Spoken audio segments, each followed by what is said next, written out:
we'll hear you on the base here in a few minutes.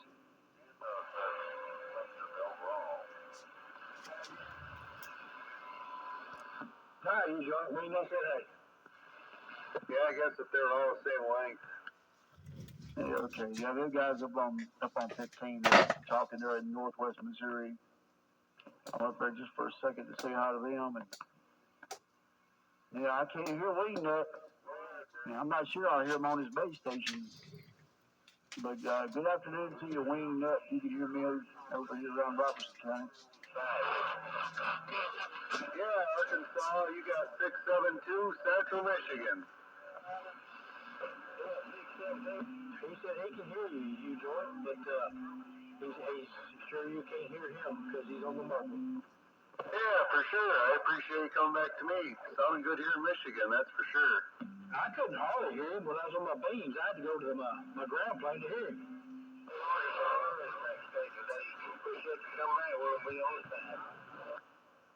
Here, Roger. All right, Jimmy. Well, hey, Wingnut.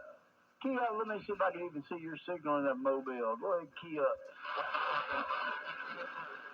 Yeah, Arkansas.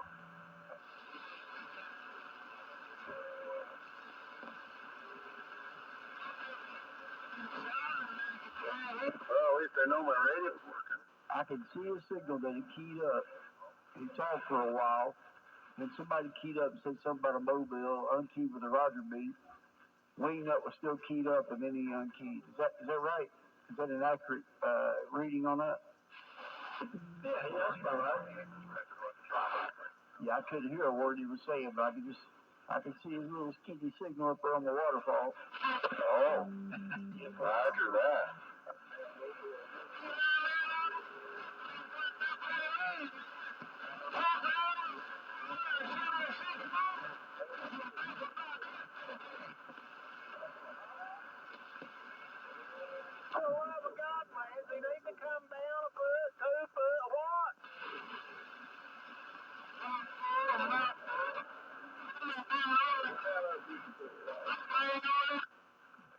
Yeah, the guy's name in New York was chauffeur.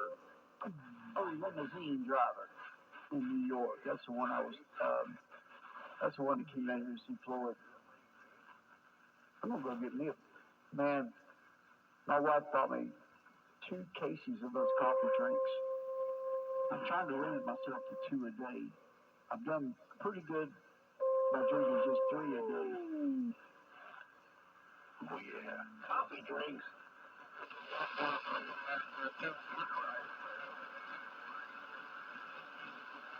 I'll be some of that food stuff, JW. For Classic Radio Roundup, 27.115 on your AM radio dial. And coffee drinks have food stuff. Yeah, well, see, I'm not hearing you real good. Still color. Are you in the mobile or just?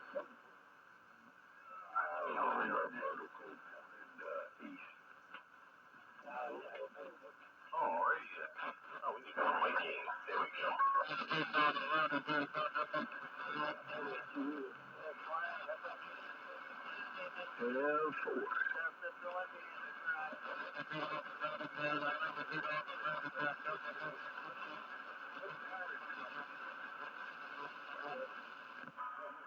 Good evening there, Red Baron. Welcome to the Classic Radio Roundup.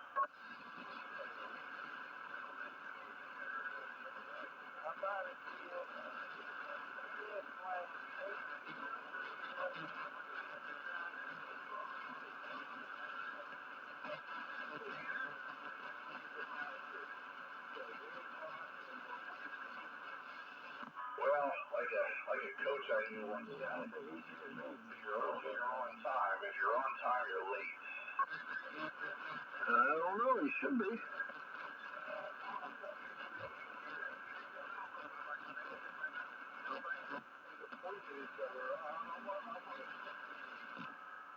say what time? Make it 225 simply. Yes. Personal name? Maybe a middle number. 3.5. She got the sticker. Got some ass all at you.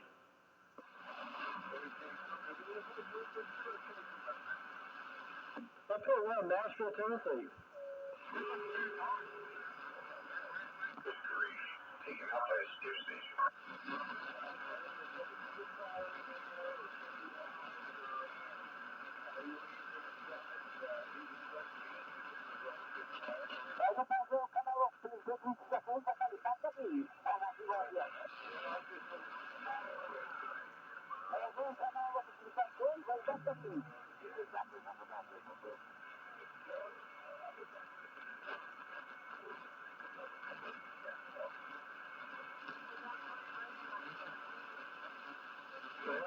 Bad. I'm gonna wave my hand. Steel cutter down here in Tennessee. Say hello. Oh, wow. It's going to be one of those nights.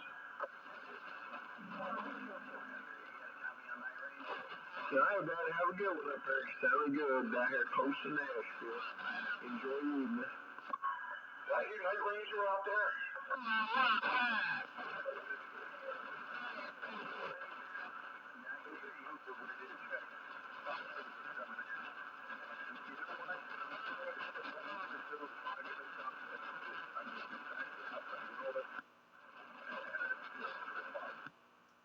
Well, let me try and wave a hand to Red Bear. No, Red Bear and BU joint down here around Nashville, Tennessee, Jacob.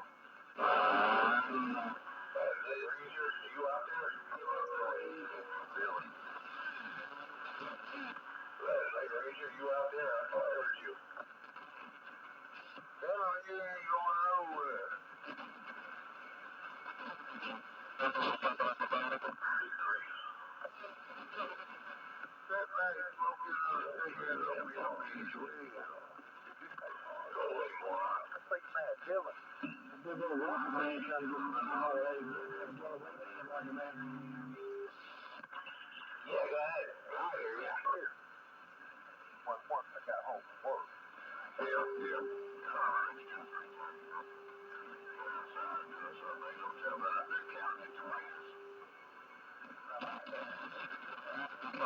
You're doing pretty good now. You're S9. 590 SE going into L4B and Okay, well, that's plenty of power. No problem there at all. yeah, I'm done. What is it? What am I making? About 300, it looks like. You're about 3 dB more than I am. Well, I got you almost 15 over down here.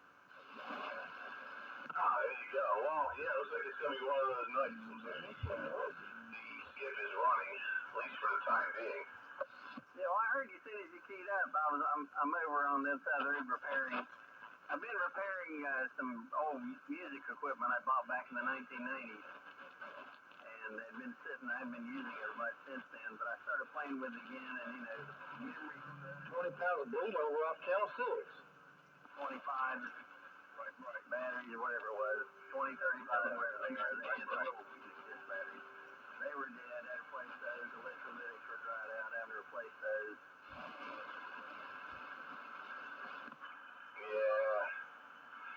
Yeah, when you're talking about stuff that's that old, that's the kind of stuff you gotta do. No way of getting around that. Yeah, actually, back in 1990, I bought a 24 channel mixer board, a big one, a TV Mark 30.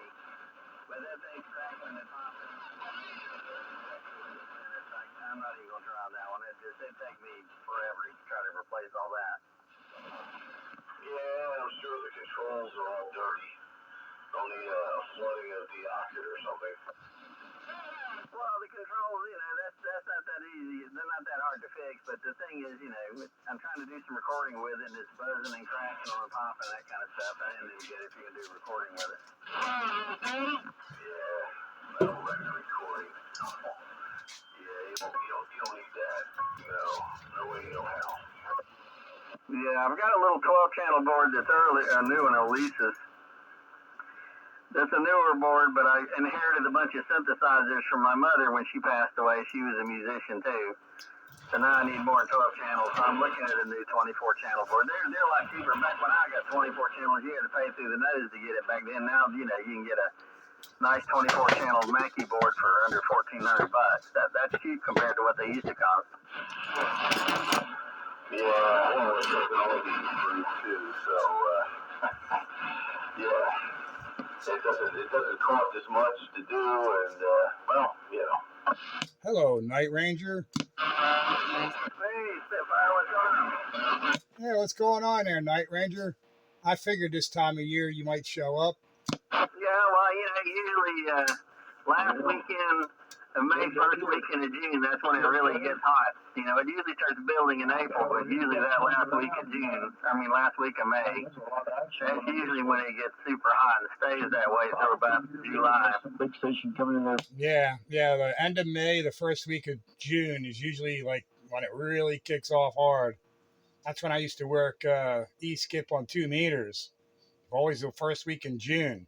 Anyway, I'm using a new antenna your way. I'm on a PDL2. I'm horizontal at the moment. No, you're doing good. You're 20 right now. You hit me a 30 a minute ago. It's still in there, JW. Yeah, you're coming in here a whole lot better than my neighbor Sandbagger is. I hear Sandbagger, but yeah, you're like 10 dB over 9. Yeah, he's hitting me almost. So JW, well, when you first came in. Yeah, I got some other stations coming in too, kind of making it a little rough on you, that last one. Some big stations out there on the E-skip tonight. It is that time of year. yay. Yeah, and of course 11's bleeding over as usual. Yeah, the splatter boxes are out. You hear me all right over there, Dave? Well, yeah, for the most part. I'm not pointed at you, though. I'm pointed south. Yeah, I'm pointed south and I'm horizontal.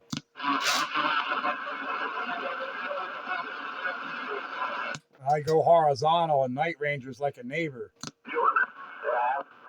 Yeah, they what they're steel cutter. Let's go see if you can hear a little AC home today. You hear anything? I went out there and repaired the Lazy 8. I gotta get turned around because that guy's floor, he's raising my floor level up higher than what you're putting on me. Let me get turned back. Yeah, there's another couple stations in there talking, and they're you're stronger, they're stronger, you're stronger, they're stronger, but all I heard was something about the Lazy H. You're not using that? No, I am on it. I said I got out there and repaired it. One of the ropes got rotted and broke, and so I got out there back in early May and repaired it just so I could talk to you guys. Oh, good deal. Yeah, that antenna kicks butt for you. So just a few weeks back, I got this PDL2 and I put it up, and man, it's like the best shaped one I've ever seen, barring one brand new in the box, and the price was right, so I grabbed it. Yeah, well, that's always been a real good antenna. My friend, the Devil, he loved that antenna when he had one. Eventually, the weather tore his up, but he loved it. Yeah, I had one in the past, and I had to like do a lot of repair work to it to get it working. And then my TA33 came, and I went and sold that, put the TA33 up, and then regretted it ever since. So I got the PDL2 up there, and I'm gonna put my TA33 back up. I'm gonna keep them both, which I should have done in the first place. But anyway, this one's in way better shape. Right on. Yeah, but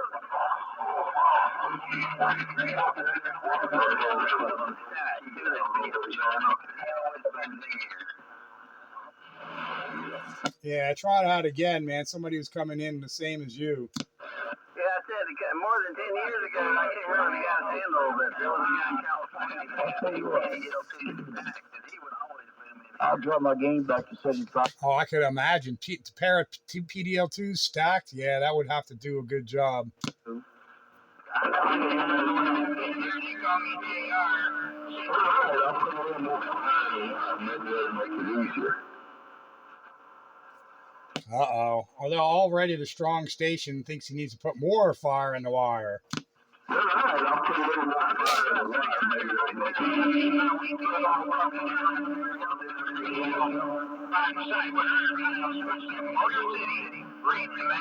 Get back to when I was working on I don't know. You hear anything, Jim? I invented electronics when I heard Sandbagger and came over here to talk. You guys pick it up and I'll be sitting here listening. Night Ranger on the side. Well, keep checking in with us there, Night Ranger. You know, sometimes the conditions fade out a little bit, but you still hang in there. So hopefully we'll get a better copy and more in the clear. I mean, when you're in there not competing with nobody, it's great, but you know how it gets crowded. If I don't triple dose on the booger, as long as it already goes working. All right, I'll go back to the we'll go back to the vertical antenna and point it to the sandbagger. So maybe I'll be able to knock some of this nonsense out. Okay, send me there you go. I'll be sitting here listening. I just gotta go finish working on some electronics. That Night Ranger back on the side. All right, get your work done. I still hear you on the vertical though, so you know I know you're there, no problem. Glad to hear from you though, Night Ranger, for sure on Classic Radio Roundup. Yeah, it's gonna be one of those nights. Playing now. Yeah, well, you know, we kind of knew it was going to happen. It happens this time every year. Yeah, it's good to hear Night Ranger in there. There's a whole lot of competition out there too. Yeah, but hearing Night Ranger makes it worthwhile to put up with all the rest of that nonsense. I just wish there was less of the nonsense and more of the Night Ranger. Often, yeah, well, that's the thing, you know. The skip is weird. Those people coming in strong aren't necessarily hearing you. Yeah, well, I got the beam pointed right at you, and I'm hoping it helps, but I don't know. I'm bringing in all kinds of stuff. Radio. Yeah, the beam's pointed at me. I don't know. I'm not. This is not a radio I'm familiar with, so you're only giving me like a 5 or 6 right now, which seems a bit low. I can go to the stick. It just seemed to be the same signal on the vertical beam as the stick to me. Now you're a little over S9, so there you go. All right, well, going on the stick knocks some of that skipland noise out of there, so maybe that's where I need to be. The beam seems to be wanting to pick up too much skywave. Yeah, it's funny how some antennas seem to be more sensitive to it than others. Well, when I go to horizontal on that thing, oh my God, it's everybody but the locals. Yeah, that's why all the big skip, all the downgetters, they want to run all their beams horizontal because that's all they want to do. Yeah, there's something to be said for that. I can't explain why that should be, but it always does seem to be the case. Yeah, horizontal seems to be the preferred polarity for skywave. Something a while ago, but I don't know. Maybe it's settled down, whatever it was. You know, at my antenna's height, I would think that my angle of radiation would be lower on the vertical than it would be the horizontal, but I don't know without actually measuring it. Well, you got to remember, too, we're dealing with E-skip, so the radiation angle might be a little higher for that. No, I couldn't hardly hear still. Yeah, maybe that is it, because my stick probably has the lowest angle of radiation. Yeah, with E-skip, you're only talking 500, 600, 1,000 miles, 2,000 miles maybe at the most. It's a little bit sharper angle up and down than it is when you're talking F-layer. I talked to you, I said something to still code. Yeah. E-layer, F-layer, 2-pill, 4-pill. 3-pill, 5-pill, 1 tube, 6 tube. Well, while we're here, and it's just you and I, let me see if, where's Wayne? Where's Wayne? Man, there's so many people talking. He's there, but his audio isn't. It's ridiculous. They on 4. Yeah, that did look like his signal. Is that you, Wayne, with no audio? Still cutting? Yeah, that's me. Dude, you got no audio, but I did hear you say, yeah, that's me, but it's so low. Check your mic gain or something. Yeah, I was there. Yeah, something's wacky in Tobacco Land there. Cross planes, via Pleasant View. I think he had too much fun on Tuesday. He forgot to how to operate his radio. Oh, what happened on Tuesday? We went to the range and threw lead down range. Ooh, okay. Wayne's got some toys. That's good. The way he's doing, but maybe you'll get back. He's got some toys I didn't know that he had. I'm like, oh boy, you got toys. That's good. And, break the dust off of them. Yep. Well, we blew some dust off of things on Tuesday for a little over an hour. Awesome. It was awesome. I got him out. It was a beautiful day. I got out. Yeah, these last couple of days have been really, really like top notch. You don't get better than this.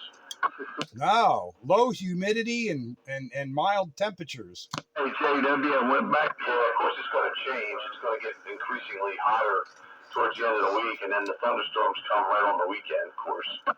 Yeah, well, that's the way it always goes. That's why when I get these perfect picturesque days, I try to take advantage if I can, So thankfully it fell on my weekend and I took advantage. Yeah, it's always good when you can do that. Stop.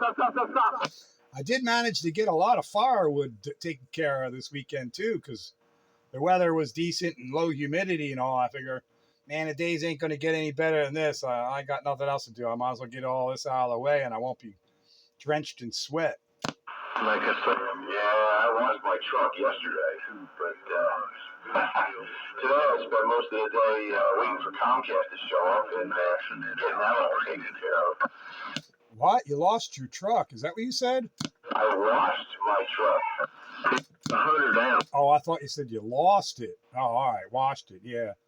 Well, we do the car wash plan. I pay $35 a month as many times as I want to go through the car wash. Yeah, I just grab the hose and I bug it.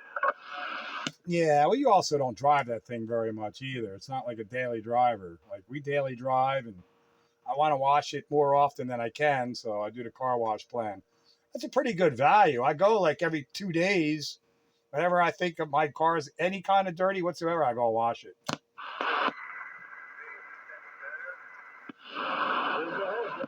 Wayne, you really got no audio. Super weak. I don't know what happened to your mic. Hot signal, but no audio. Hey, he's got one of them ICOM Desks mics, if I'm not mistaken, if that's the radio he's using. So it's not like a battery or anything. Unless one of the wires broke inside the connector or something. Yeah, Wayne, give it the once over there. Make sure your gain's up, connections are connected, wiggle things around. I don't know. But you're transmitting, but you've got like super weak audio. How's that? There you go.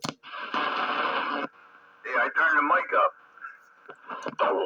Well, that's certainly helpful.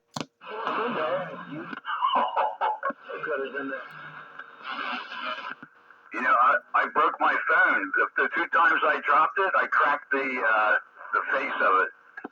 Oh, when it fell out of your pocket when you're bending over picking up shells? Yep, correct. Oh, that stinks. I know. The phone still works, though. I can't hear me. You don't have one of them case protectors and face protectors on it? No, I just had it plain in my pocket. Oh, yeah, they wouldn't last with me like that. I always put the case protector on it. I just get them at 5.5 below. They're cheap, and they actually save my phone.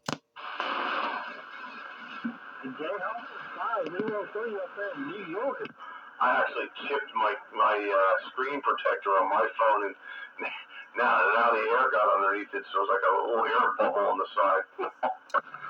Yeah, but those things do save it. You know, they sacrifice themselves. You just peel it off and put a new one on. You know, versus actually breaking the phone. And I'm a big believer in OtterBox.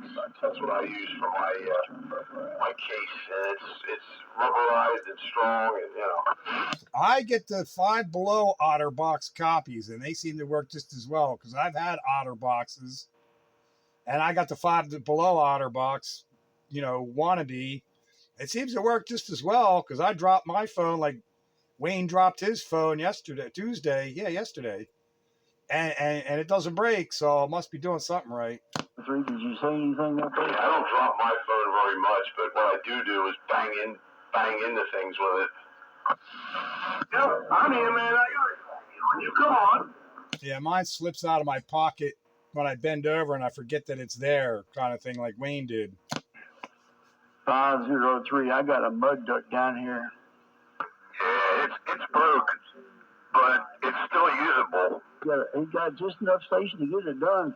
Well, if it's not an emergency to take care of it, it's still usable. I guess it's all right. Go to the one and only. Yeah, Dennis called me this morning, and I had no problem picking him up and talking back and forth with him. Yeah, and you do all your internet junk on your laptop anyway, don't you? You don't use your phone for that, do you? No, I don't use the internet at all on my phone. No, I get Yeah, put it on. Yeah, it's not that big of a deal for you then. No, and on Facebook, I can still call people on Facebook. Yeah, face plant. Yeah, that's right. Face plant.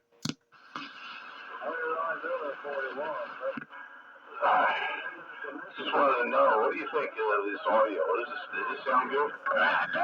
Well, when you're in the clear, yeah. Yep, I think it sounds good. I don't know what it is, but it sounds like you. That's all that matters. I'm trying to get this all set up for JR. How late in Canada? Almost. Yeah, you didn't. I guess you didn't try out that Amphenol 4-pin yet, huh? No, not yet. Top of that mess, boy. I know. You'll get to it eventually. Yeah,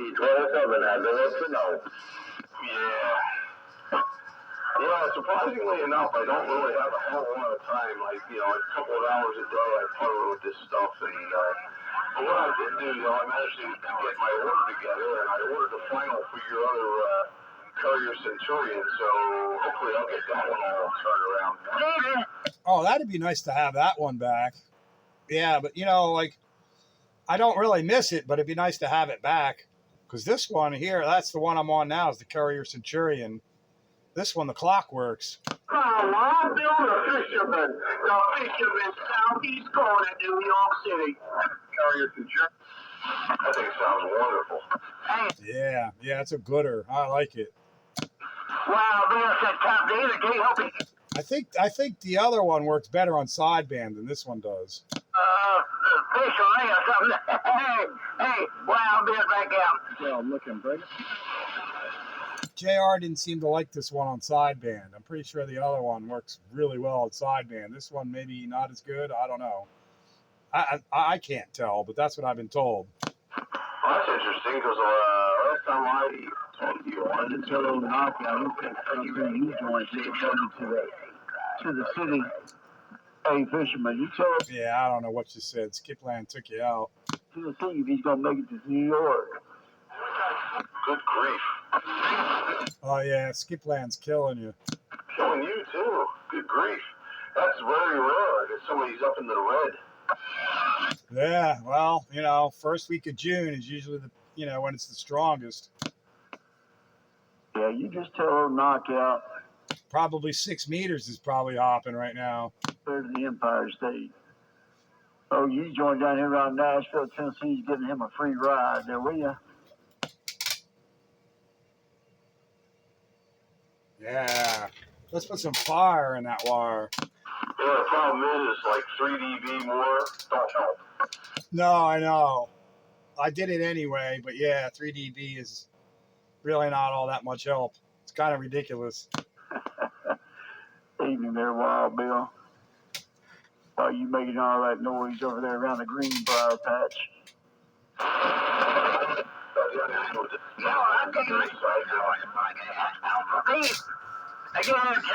Yeah, it's almost useless tonight with the locals. I can hear Wayne, but they're making it rough on you. Yeah, I got the antenna too. Holy sweet now. Now I'm as high as I can get. No, Bill, you ain't got to sit back and read the mail. Yeah, and my beam versus my stick, there's no real signal advantage, so that's not helping. And that Wild Bill station blowing smoke is fine Wednesday afternoon. Hello, Wild Bill. I'm going to get back and copy the mail. I probably get knots put in my head from them boys back there behind me. Yeah, get knocked on the head. Go knock your head somewhere else.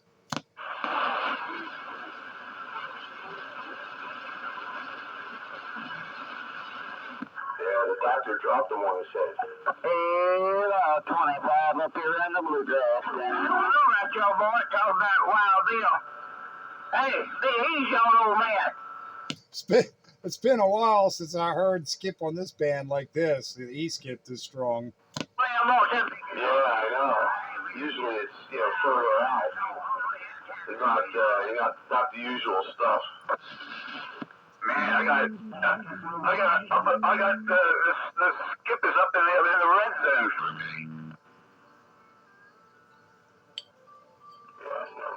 Hey, Bill. Everything was going my way. Oh no. Now we got a wannabe DJ. Yo, take that music down to channel 6. No music playing. No wannabe DJing on the classic radio channel 13. Debbie and Steele covered the Roger. Nonsense. Good grief. Like, take a bad situation and make it worse. A classic moron roundup. Yeah, well, don't take a bad situation and make it worse.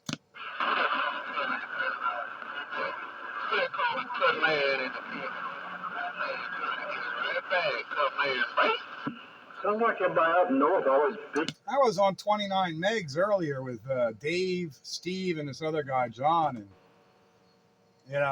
no DX there. It was perfectly quiet. The weather that those fellas deal with, it might put even you in a ill attitude there. That's why we live down here. Well, I know you replied, but I have no idea what you said.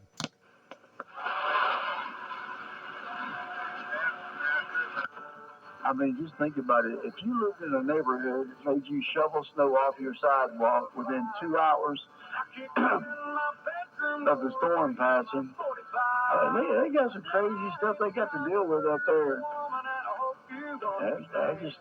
I couldn't put up with it. Grasshopper. That's it. I think it's time to go to side bin. Oh, you think so? Yeah, I think so. We moved up there in Illinois when I was a kid. We stayed up there about 6 months. Winter settled in. My dad said we were make this for the birds. Well, let's see if this works for down getter avoidance. I don't know. Hey, go ahead, Bill. Yeah, I'm here. I just got to tune you in. Yeah, I don't know where it is I got to go. I think I'm getting closer. Yeah, they sound pretty good to me. Well, frequency here.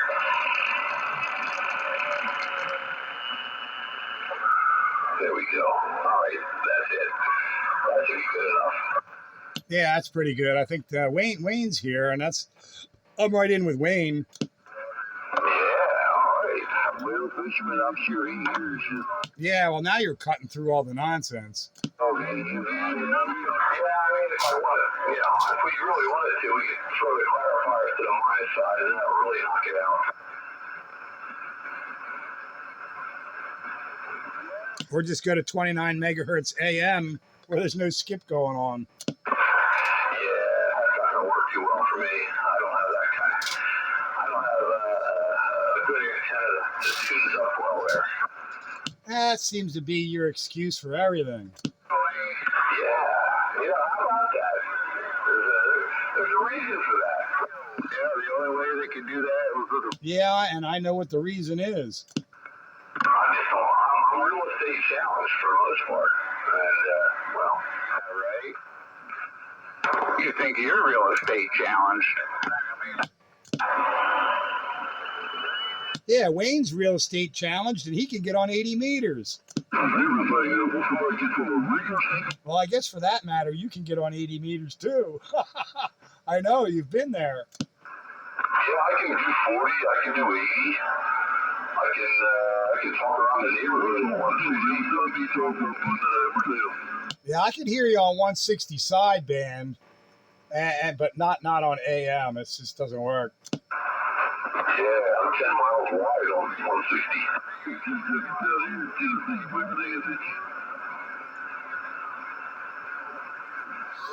Well, this is certainly more tolerable. I'm knocking some of the skip out of there, and at least I hear you through it. We're doing what we can. Does this thing sound okay on sideband? That's the other thing, because that's why I had this radio. Because for some reason it wasn't sounding good on sideband. It was sounding really pinched and all. I'm making carrier oscillator adjustments to make it sound better. Well, it sounds, I don't know, I'm trying to tune you in. I think I got you tuned in better. But there is no bottom end. It's all mid-range and high, a lot of highs. But, I mean, it's clear and understandable and all. Maybe a little too much mic gain for sideband. Oh, this is an Expander 500 microphone. And I'll move the tone control down a little bit. Does that help? Yeah, the tone control helps, but you still could use a little less gain. Oh, okay. I can do that too. I can back the gain down. Is that any better? Yeah, give me a little bit more. Let me think about it. Yeah, here we go. Yeah. Classic radio roundup temporarily on sideband because, well, it's too noisy. Yeah, I think it sounds pretty good now. The tone definitely helped. Less gain definitely helped. So yeah, you're good. Yeah, I don't know. I may have to make up an adapter grander for my D104 because I don't know if I trust this microphone's frequency response. I know this stock mic kind of sucked, and I made it difficult, so we'll see what happens. Yeah, I've tried those Expander 500s, and they certainly didn't meet up the hype, in my opinion. I think the thing kind of sucked. Right? Yeah, I know. As I said, I don't know. I would be a lot more trusting on my Silver Eagle because I know what that's supposed to sound like. It doesn't sound bad. It's not all hollow sounding or anything like that. It sounds decent enough. Well, it'll be up there. Yeah, because Jim played a recording that Steve made of him, and it just sounded really bad. And I'm not sure if it was the radio just being out of adjustment or whether there's something else going on too. It just didn't sound good. Yeah, it doesn't sound too bad now. I mean, it's on the video gate at 8:30, so you'll be able to hear what it sounds like, and it's. It still seems a little loud in the gain department, but other than that, I think it's all right. All right, let's back it down a little more. I guess I am pushing it kind of hard here, but there's a reason for that too. Yeah, well, I get all that, but just trying to give you honest to what I'm hearing over here, and it's certainly cutting through the mustard, that's for sure. Yeah, I don't hear a lot of background noise now. Some of them loudmouths will, they'll get tired of hearing a whoop, and then they'll take their down-getting nonsense somewhere else. It did seem to settle down a little bit. It's definitely not as much, strong carriers or whatever. It's filtering things down, or we chase some away, and whatever it was, it works. Yeah, I think we chased them away. I can get 100 watts out of this radio now. Would you say, Dave, Wayne took you out? I said maybe Night Ranger will get back in there and get on sideband. Oh, yeah, if he gets in on sideband, I know I'll have an easy time with him. He was smoking in here, man. He was like 10 and 20 over. Yeah, he was coming in. He would go from like a 10 over 9, and then he'd fade down to S5, and then he'd come back up again, and he was like exchanging signals with somebody in Tennessee. Where, one would come up and the other would go down, and it was back and forth. Yeah, I was seeing sort of a little bit of the same thing, but that the horizontal beam pointed at him was really dragging him in here really well. Oh, some down-getters upset that we're on sideband. Too bad. Yeah, well, they're making too much noise on Classic Radio Wednesday, so we have to avoid all the noise. For Classic Radio Roundup. That's right. And even Classic Radios have sideband. That's right. Classic Radio Roundup Sideband Edition. And it wasn't even planned. This is indeed a sideband channel because I declared it one. Yeah, we declared this a sideband channel years ago. Yeah, but you're what's different. No, we just don't like down-getters and we want them to go away. We don't like wave handers, mail readers, down getters, none of that. We don't like music players, wannabe DJs. We want them to go away. Echo boxes, Roger beeps, all that nonsense. Yeah, this is a no-nonsense channel. That's right. Family-oriented, PG-rated, no nonsense. CB radio, like it was back in the golden era. That's right. Just like it was in 1974. I'd say 74 through 81. Yeah, those were the best years. I had the most fun in 74. 74 is when I first got my first real radio. And 75 is when I built my first amplifier. And 76 is when I got my first car. You know, and it kept going from there. Well, 74 was my first year on radio, and I knew nothing about it other than I could talk to my friends, which was pretty cool. And there was only 2 phones in the house, and you couldn't tie up the telephone. So the radio is a great way to talk to your friends. So, but then, then 1981, the in between was great. But then in 81, I discovered motorcycles and girls, and the radio sort of went by the wayside for a little while. Yeah, well, see, by 1981, that's the thing, you know, we had all that wonderful, people that were everywhere had radios and stuff, but then the damn skip came in there and ruined it. There's nothing but S9 heterodyne all day long, and people got tired of it. They couldn't talk to their friends and stuff, and they all sold out, and that's when everything kind of fell apart.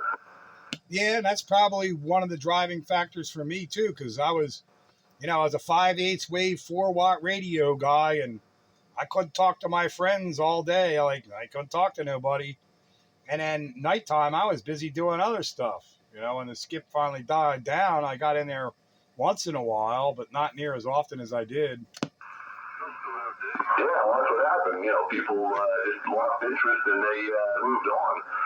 And, right about that time is when the personal computers started taking off. The TRS-80s and the VIC-20s and Apple IIs, they started coming out, and people were getting on the dial-up BBSs, and that became the new way to exchange messages. Yeah, from 81 to 91, I still had CB radios. I always had them in the mobile and that kind of thing, but I really wasn't, it was more of a casual user, not like I am now. And then around 91, 92, I set up a base station again in Bridgeport, and that's when it took off all over again. So 81 to 91 was kind of lean for me in radio operation. And then 91 was the beginning of where it led to where it is now. Yeah, I went through a few peaks and valleys. I was in it hot and heavy. I had the tower and the Astro Beam and everything. I had the Maverick 250, and oh man, I had the Yaesu 101E at one point, and then around 1990, well, that was about the time, first off, that I was contemplating selling my house, and I was going to move to Florida, which of course never happened, but I started taking a lot of antennas down, and I had no more CB antennas up for a while, and I started out by loading up my 2-meter Ringo Ranger on 11 meters again and started working. And I put the Omni back up, and that's when I started on 29. Yeah, and that's about the time where I came back on the scene, 91, 92. Yeah, so I started, that's when I kind of got back into it. I was between like 89, 90-ish, I was kind of out of it. I was just on 220 and 2 meters, and then I got back on it around 91-ish, I guess, and went strong. 29 was went strong until 99. I moved away, and then it seemed like everybody fell apart after that. 29 died. Yep, you moved away. I moved to Lansdale. And, it all kind of fell apart because I remember I was still talking to some of the people on 29 when I was up in Lansdale, but it was a lot harder. I could talk to Steve and Wayne and all, but it sort of fell apart, when I moved away and other people started moving away, and 29 fell away. And that was sort of another lull on CB with me when I moved to Lansdale, and that was the late 90s, early 2000s. Then I was hot and heavy into the VHF, UHF, weak signal work stuff, and CB went to the wayside. Plus, you know, the power line noise in Lansdale and 27 megahertz was brutal. Yeah, that will certainly kill you. You got interference in there. That just wrecks everything. I'm trying to come back. Yeah, it was worse than the noise level you deal with now. Lansdale was terrible. I mean, there were good days, but there were more bad days than good days. There were days it would quiet up for whatever reason, but then it'd be back. It'd be back, and it'd be making noise like, well, this is useless. I can't hear anybody.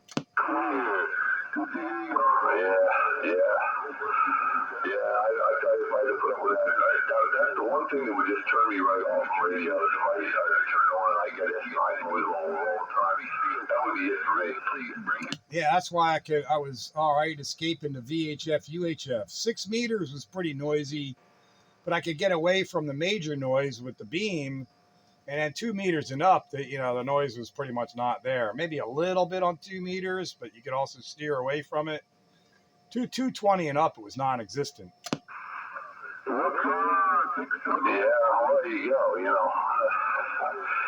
VHF and UHF, the only way to get away from noise, that's where you end up. That's when I got that 250 4CX 250 amp for UHF. I had stacked 19 element Yagis on 432. I could actually get on 432 and call CQ and get somebody to come back to me. Somebody's in there breaking. Oh, copy that. Yeah, today's Wednesday, right? Yeah, today's Wednesday, but the skip is so bad in there, we decided to go to sideband to kind of either talk through it or make it go away. You on beat out there? Yeah, hello, Greenie. I hear you sometimes. Greenie,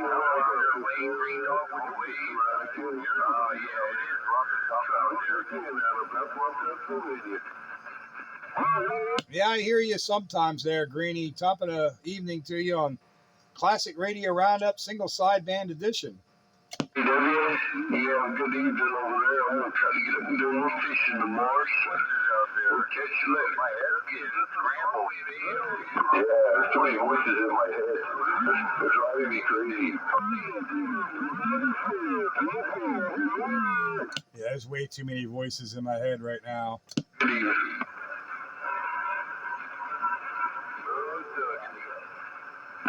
Check my... Yeah, you're for some warm air tonight.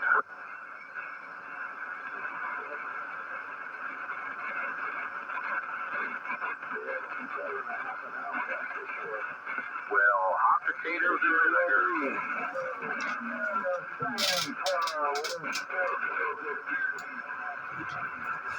Did I just hear Bite Buster in there? Hey, Joker, are you in there? I thought I heard Bite Buster, but maybe not. Or Greenie. Yeah, I could hear Greenie. Joker, are you in there?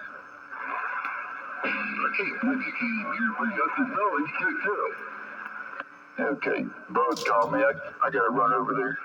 I did a few cutters in close. Okay. I gotta go.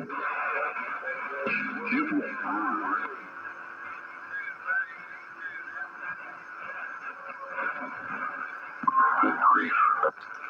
Yeah, and then some.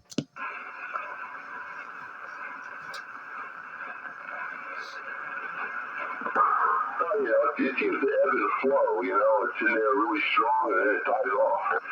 Yeah, it seems to be a little bit of an ebb right now. I don't have anybody directly on channel, but got a lot of scratch and bleed over. Pete, are you on your beam right now?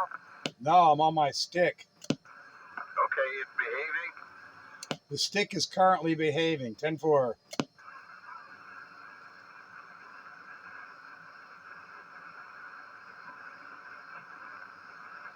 Yeah, but terms and conditions are subject to change at any time without any prior written notice. Yeah, I've never seen the antenna write anything but high up in the air. Night Ranger was in here. I went to the horizontal beam pointed down at Night Ranger, and he was coming in at 10 and 20 over 9. Hey, where's he at? He's down in South Carolina. Oh, is that the same guy that was when you guys had that feed online or whatever, he was hopping on and talking through your setup? No, that was Dr. Hammer out in Kansas and Hightower up in Ontario. No, this is Night Ranger. I know you've been in here with Night Ranger before. He's been with us for a few years.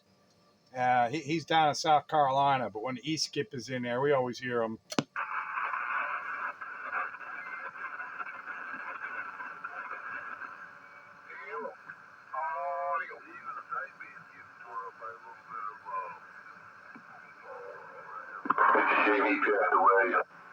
Yeah, Doc Hammer was good fun, especially with that Kenwood setup.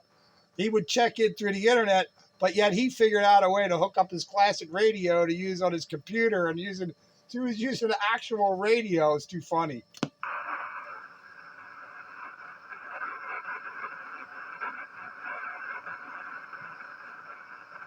That's got to be something unique, you know. I wonder if anybody else was ever doing that.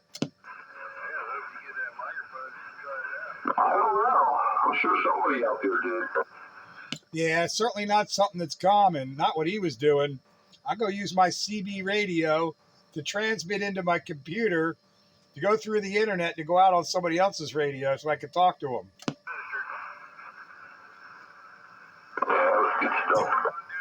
That was good stuff because he would change out radios that he would use. So we could, have the illusion that he's talking on the TV and, he transmit and receive on the radio going out through the internet.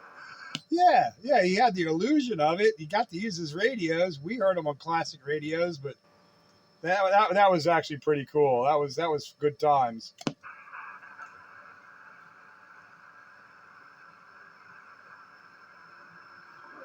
Yeah, I only ever gave out the user password to Hightower and Doc Hammer, and they could use my radio whenever they wanted. And I could see on the log that Doc Hammer was in using my radio today while I was at work. Oh, cool.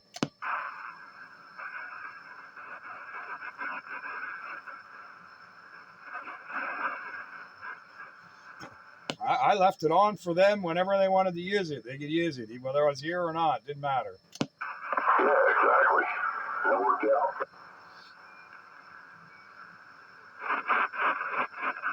I wonder if Hightower's still around. I have not heard from him at all. No, I haven't either. And I used to have his email. I don't know if I have it. I'd have to look for it. I don't know where it would be.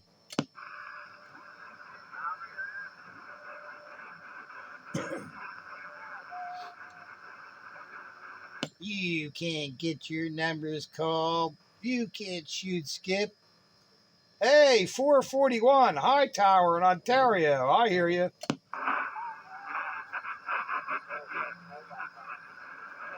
That was the best. I wish that was on gate.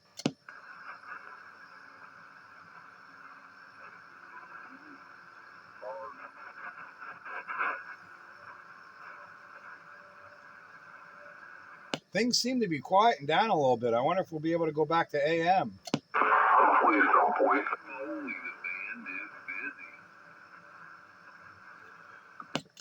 I like it here on sideband. Wayne likes the sideband. Yeah, he can hear it. We can hear a lot better. I just took the old 420 to straight jacket down there in the backwoods of Georgia. This gives me 100 watts too. I only have 30 on AM. Yeah, narrower bandwidth and all, so yeah.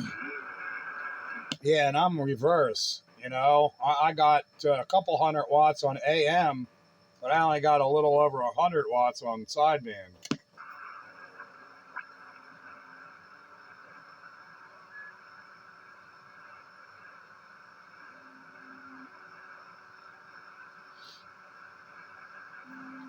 I got to rely on my antenna. Boy, them guys on sideband, they're tearing me up. Oh, good. I'm glad to hear it because you guys on AM are tearing us up. Yeah, sucks to be you. We wouldn't be on sideband if all you skiplanders weren't tearing things up with your down getting, mail reading, and wave handing. Yeah, I got a constant 9, 10 pounds from it. Pounders. Yeah, pounders. I know that thing was calibrated with pounds. Yeah, time to go on a diet. Yeah, well, how come it ain't kilograms? Oh, they must not be Canadians. That's why it's not in kilograms. Just to the mic a little bit further. Oh, yeah. Yep, there you go. Oh, man.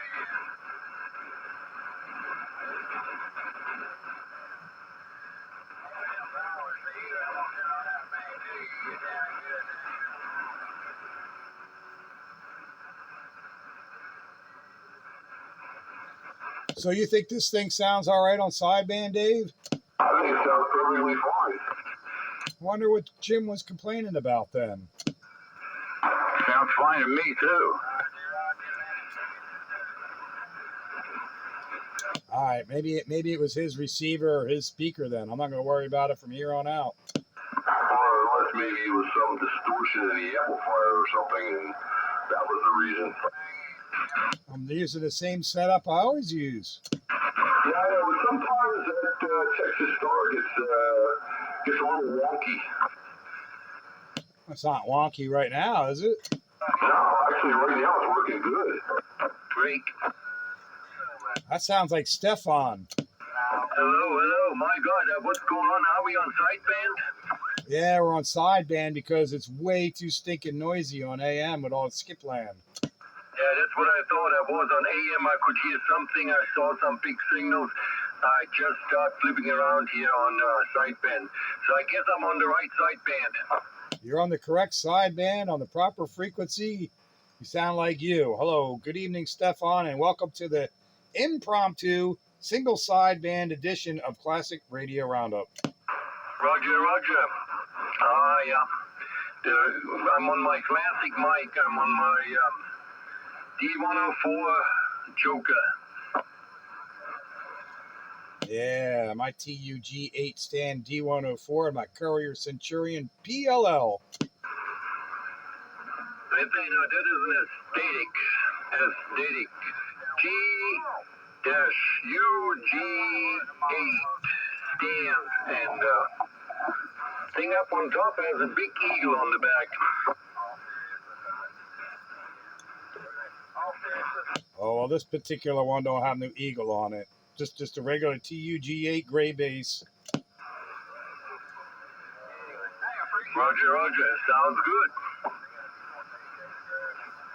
Yeah, my 1979, right, Dave? This Courier? That one, no. That's probably 78, 77. Oh, 77, 78, so like right at the 40 channel. Yeah, that was the one. That was like right when they converted from 23 to 40.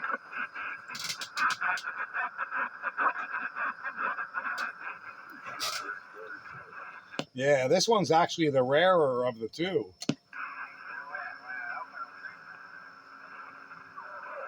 Roger. Yeah, where I came from, we started out with 14 channel. And then by the time I left Germany, we got 21. Woohoo! Yeah, it was always 23 channels here until 1977 when it went to 40. Yeah, I think what happened in Germany, a lot of the GIs brought in the 23 channel one, and so not FCC, I don't know, the Van Meldamt had to do something.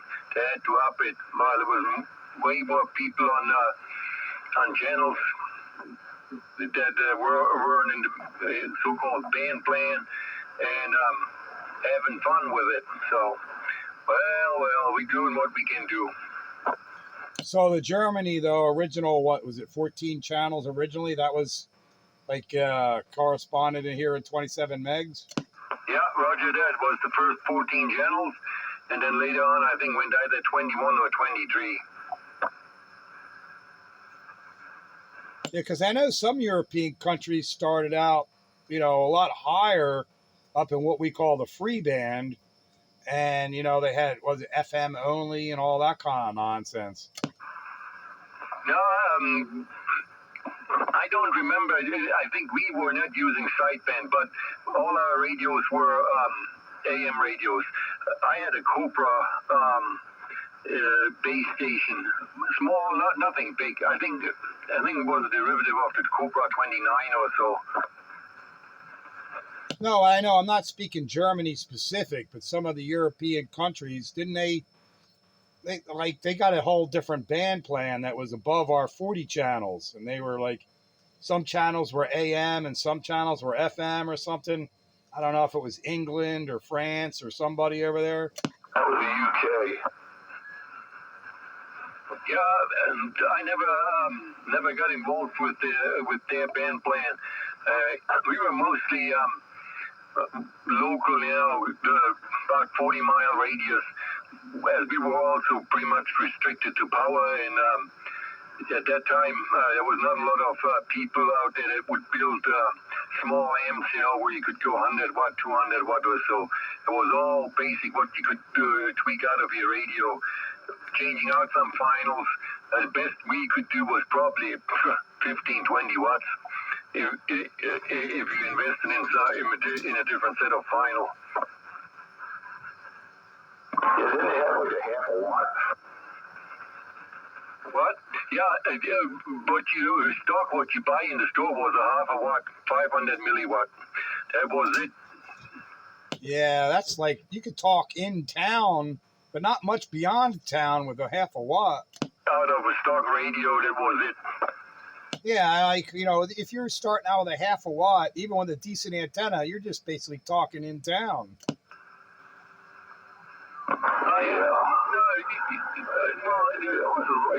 Some of the radios were basically the same kind of radios that we had over here. Only they took the final out and they ran off the driver. They got your half a watt out. Far noise, If that's the case, all you gotta do is put the final back in and you get the full 4 watts. With a 1 and 2, and you didn't have a trouble to hear them and had a conversation. It's not like here where you have a noise floor of S5, S6, just from what's around you on people down south that running a million watt on the 11 meter band, Are you guys making up for a sideband Sunday? Oh, we're trying to chase all the skipland noise away. Yeah.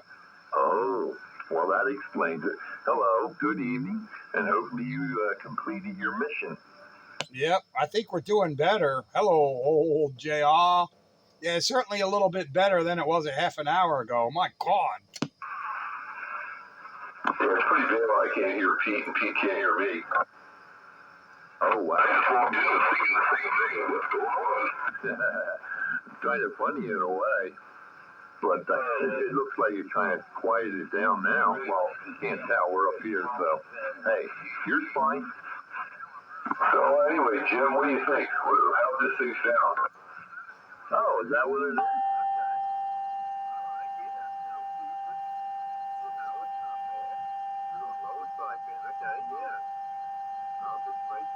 Oh, good grief. Come on. Really? Yeah, this is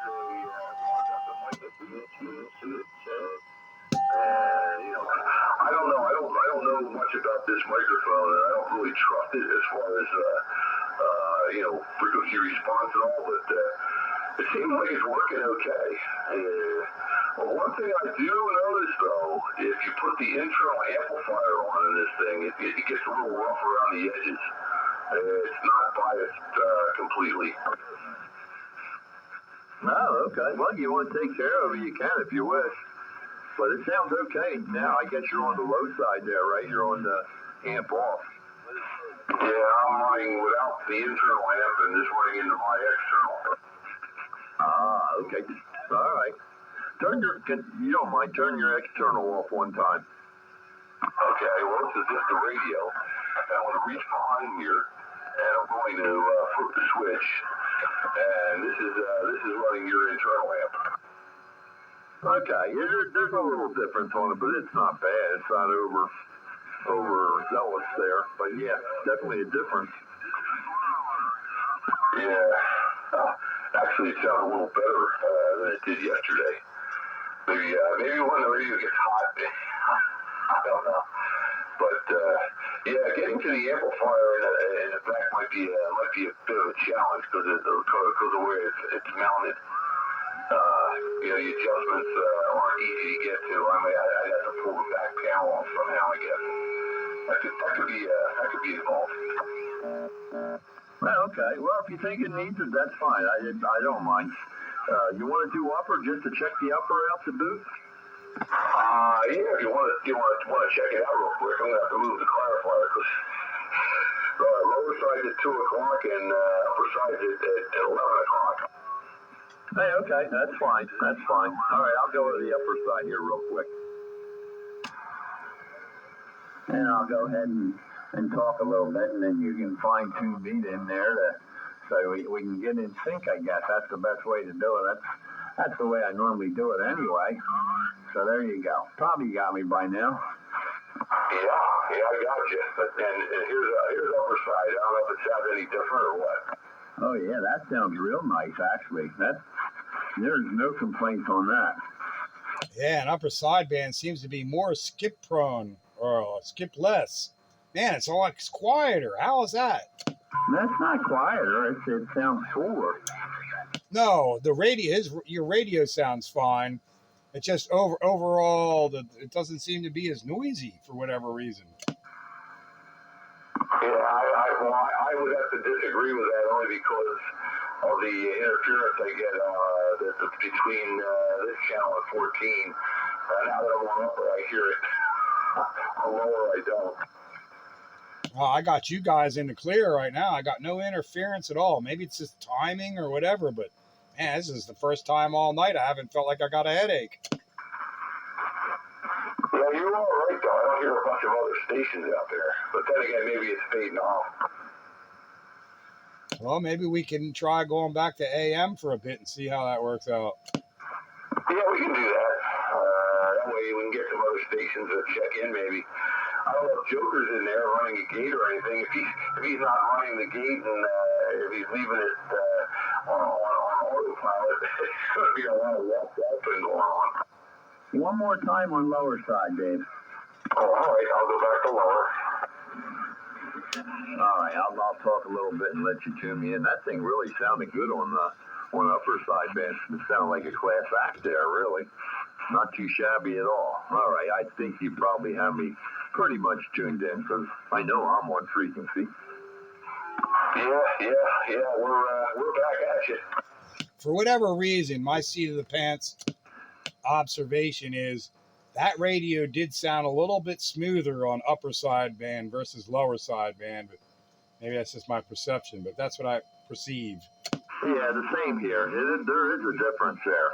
Upper definitely sounds nice and sounds nice. Lower has a little bit more, I don't know what you would call it, a little bit more DX mode, I guess. Yeah, a little more high-end punch, bite, whatever you want to call it. I would say just a smidge, though, not by much. Yeah, a little more high-end bite or punch. Oh, I guess I keep losing. What was that, Pete? I keep doubling with Dave for some reason, but I guess he's got comments that, Well, yeah, he does. Oh, yeah, I know Dave has comments. So what I was saying is the upper side, it sounds really, really nice. Lower side has a little more of that DX high-end bite or punch kind of audio. Well, lower side? Yeah, lower side's a little more in your face, where upper side was nice and smooth. Okay. All right. let's get the old fiddlestick out here, and we're gonna.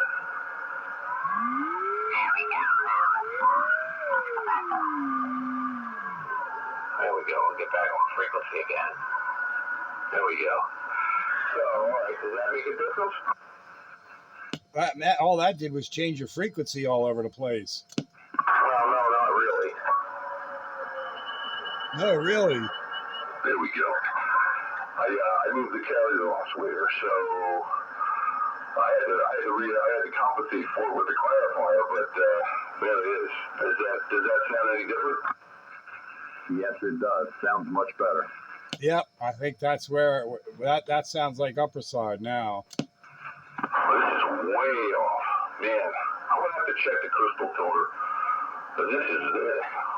I got the clarifier all the way over at 5 o'clock now. Good grief. Okay, well, hey, that's what you got to do it. I don't care. Yeah, just get it nice and right.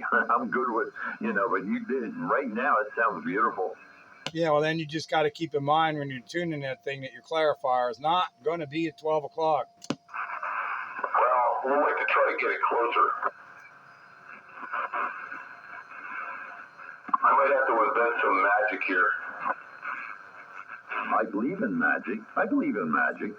If Dave thinks he could do magic, I let him do his magic because I've seen him do magic in the past. Yeah,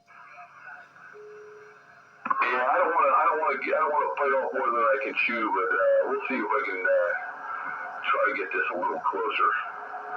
But yeah, we'll see how it works. Yeah, it sounds a lot better now. I mean, it was a little bit, it was good DX, loud, in your face kind of audio.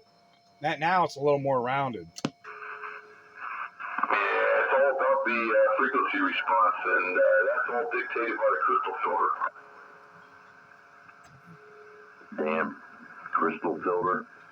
They must have got jarred.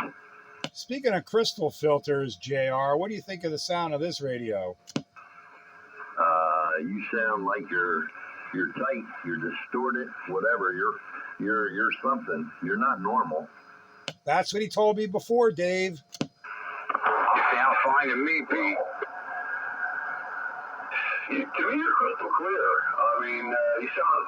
I don't know. Maybe you sound a little narrow, maybe, but it's crystal clear and it's not distorted. You're just not as loud as normal. Well, I'm not trying to be loud. I'm on sideband. Yeah, it's not about being loud. Yeah, but you should be about the same what the rest of the guys are. They don't have to turn it up and down. Well, I could give you more mic gain. How's that? Yeah, that's better. It's not that it's crazy, but you're definitely not your normal self. Well, as long as it's clean and clear, that's really all I'm concerned with. It's not like my daily driver for sideband. Roger. Yeah, I don't have that much radio, so I have to stick with this one here. It is a 1977 base station CB radio, so it's not exactly new. You sound better now what you were. Sound like before you were just a smidge off. All I did was turn the D104 up. Well, maybe that's what it takes. You don't sound bad now. You just, you got some highs in there, but that's fine. You don't sound as pinched as you did before. All right. Well, I don't want to sound pinched because that's no fun to listen to. But I want to, I'm not looking for, my normal high fidelity or whatever, but I want it to sound decent. I think it sounds decent.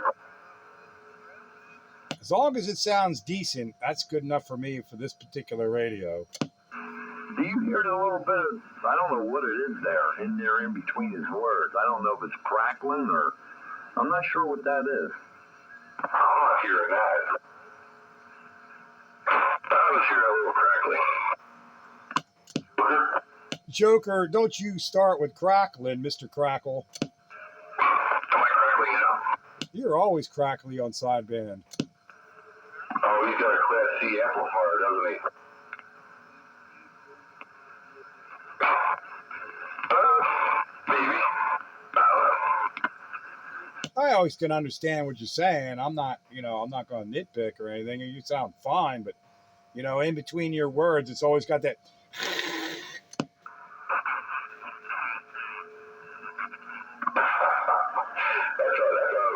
a textbook description right there. That's textbook Class C. Did you hear it that time, Dave? I equally double with somebody. Oh man. I don't know. Maybe at this point we can risk going back to AM. It is after 9 o'clock. Yeah, let's do that. It may, you know what? It may be bleed over too, coming in there behind you. All right, AM it is. Yeah, let's go to AM. All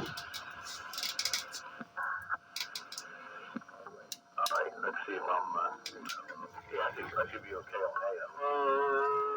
You sound beautiful. I just want to make sure I'm on frequency here. I need more tools. There we go. There we go. Yeah. On AM, the class are still dead nuts on 12 o'clock. Yeah, that's definitely more better. Seems like the skip land has subsided just a little bit. Yeah, let's hope so. Oh, man. Definitely a very noisy classic radio roundup tonight. It was when I came in. I wasn't sure who was who here. Good evening, Rosette. At the top of the last hour, like Skipland was taking out Sandbagger. I could hear South Carolina fine. Well, I couldn't talk to Douglasville.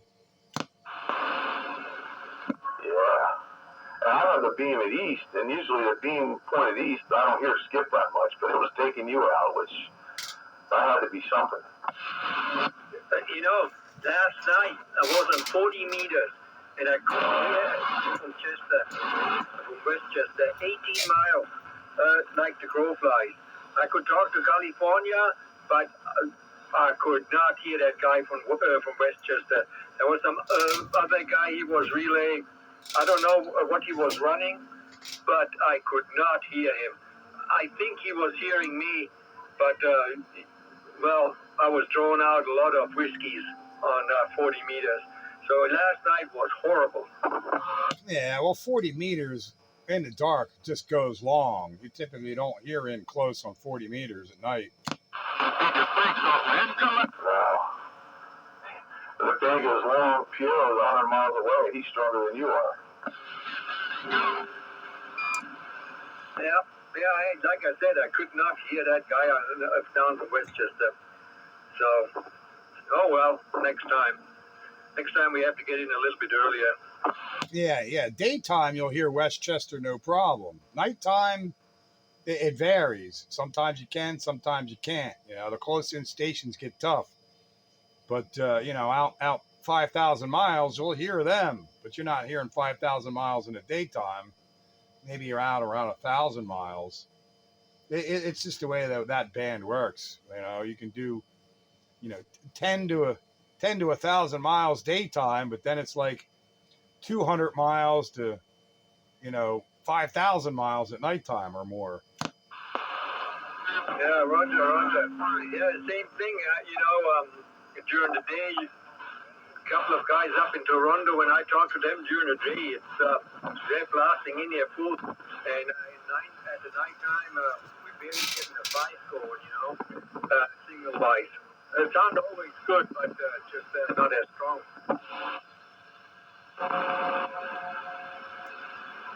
That's what's fun about HF. Yeah, that is what's fun about HF. You got to have some basic properties of what it does, but then all that varies. There's some basic rules that typically apply, but again, that could change at any time.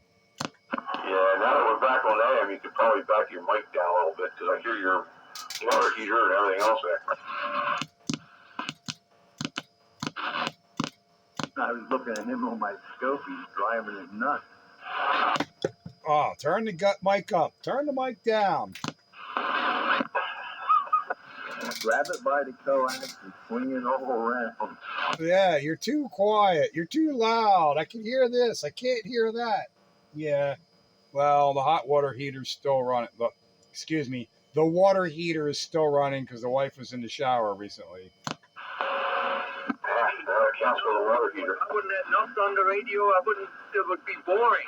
I'm going quiet too. He ain't gonna come. I'm gonna put it on.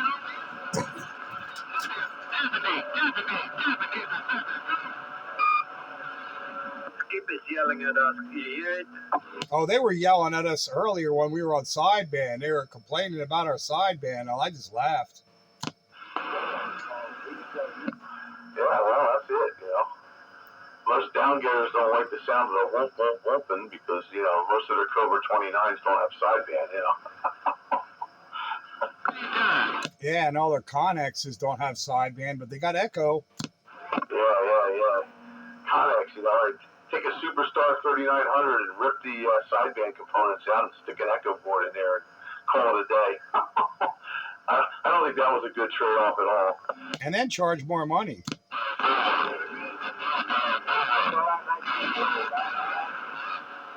I got to say, if anybody wants to jump on and try, they'll find out.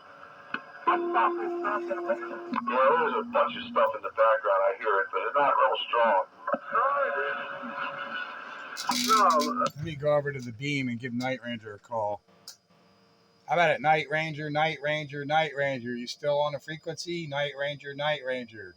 Spitfire 441 calling out South Carolina, Night Ranger. I would have thought he would have came in on sideband.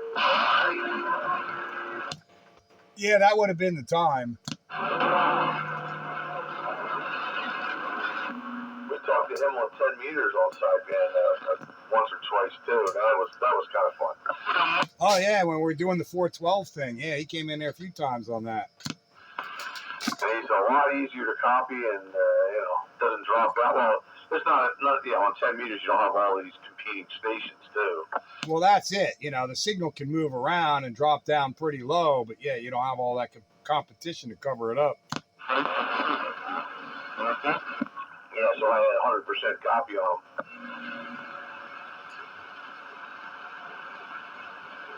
Where's that tone control at on that mic, Dave? Right now it's 3.5. Okay, all right. Drop it down one more. All right, I'll give you the full tour here. We'll start at 0. Okay, this is all the way down, which I'm sure sounds a little muddy. And we'll start to turn it up at like 2. That's 2. And there's 3. There's 4, 5, and we're 6. And then we start getting high, and now it's getting very, very, very high pitched now, and I'm sure that doesn't sound too good either. So we take it down around 4 here. Yeah, 3 and 4 sounds good. Yep, you did it. All right, that was the best, right? Okay, you already had that figured out. Yeah, my vote's for the 3 to 4 range. Yeah, well, you know, I'm Dr. Audio, you know. Now that starts paying now. Oh, I hear them out there. Yeah, something's out there. Well, speaking of out there, you know what's interesting? So I threw up my other ground plane on my normal location, the better one, and my cheaper ground plane seems to be picking up JR a lot better than my good ground plane. What, can you switch to them? Yeah, I got an AB switch here, and when JR was talking, it seems like what would be called the better one has a little bit more static, and he wasn't coming through, and I would switch it, and then I would hear him better on the junkier one, let's say. So what you're saying is the signal wasn't much different, but you got more noise on the other one. Yeah, the so-called better one has more of a C3 and more noise with it. So yeah, signal to noise ratio gets worse. Yeah, well, that's possible. I mean, how far apart are they? Maybe where the quote-unquote good antenna is mounted is closer to a source of interference. AC lines or something. Yeah, that's the thing. The quote unquote better one is where I had my beam last week where I was squealing. So that's where that is. But that's where I usually have it. Is right. It's kind of right above where I'm talking. Well, I guess you're going to hear noise on all of that too. I guess we probably all sound better on the quote unquote cheaper antenna. Yeah, there's just less background noise. So the experiment for your assignment now, I'm going to give you an assignment. Your assignment now is to swap the two antennas, the mounting locations, and see if the noise stays with the antenna or whether it stays with the location. Yep, that's what the next plan was. Because, you know how fun it is to drop towers by yourself. But no, that's what I was thinking I was going to do. Stop crying and start working. Yeah, I got a better signal on both you guys on the vertical beam, but I got a lot more noise. There's not much difference in signal on the stick, but there's a whole lot less noise. So you take the signal to noise ratio, I'll take the little bit lesser signal or even signal with a lot less noise any day. You're an S4 on the beam, and you're S9 plus on the stick. That's not what I see here, though. Just telling you what I'm seeing. Yeah, you don't really change between the stick and the vertical beam. You don't really change. Yeah, so now this is the quote-unquote better antenna. Okay, you know what? I want to see what your signal is, Joker. Just talk to me a second. I'm going to turn the RF gain down. 10-4. So this is the quote-unquote better, the 827. 827. This is that one. 827, 827. Okay, switch. Now this is the 27, the stereo 27. 27, this is the 27. The 827 is a needle's width stronger. Okay, 10-4. I didn't really see anything noticeable over here, but I wasn't doing the RF gain thing either. But I couldn't really tell a difference.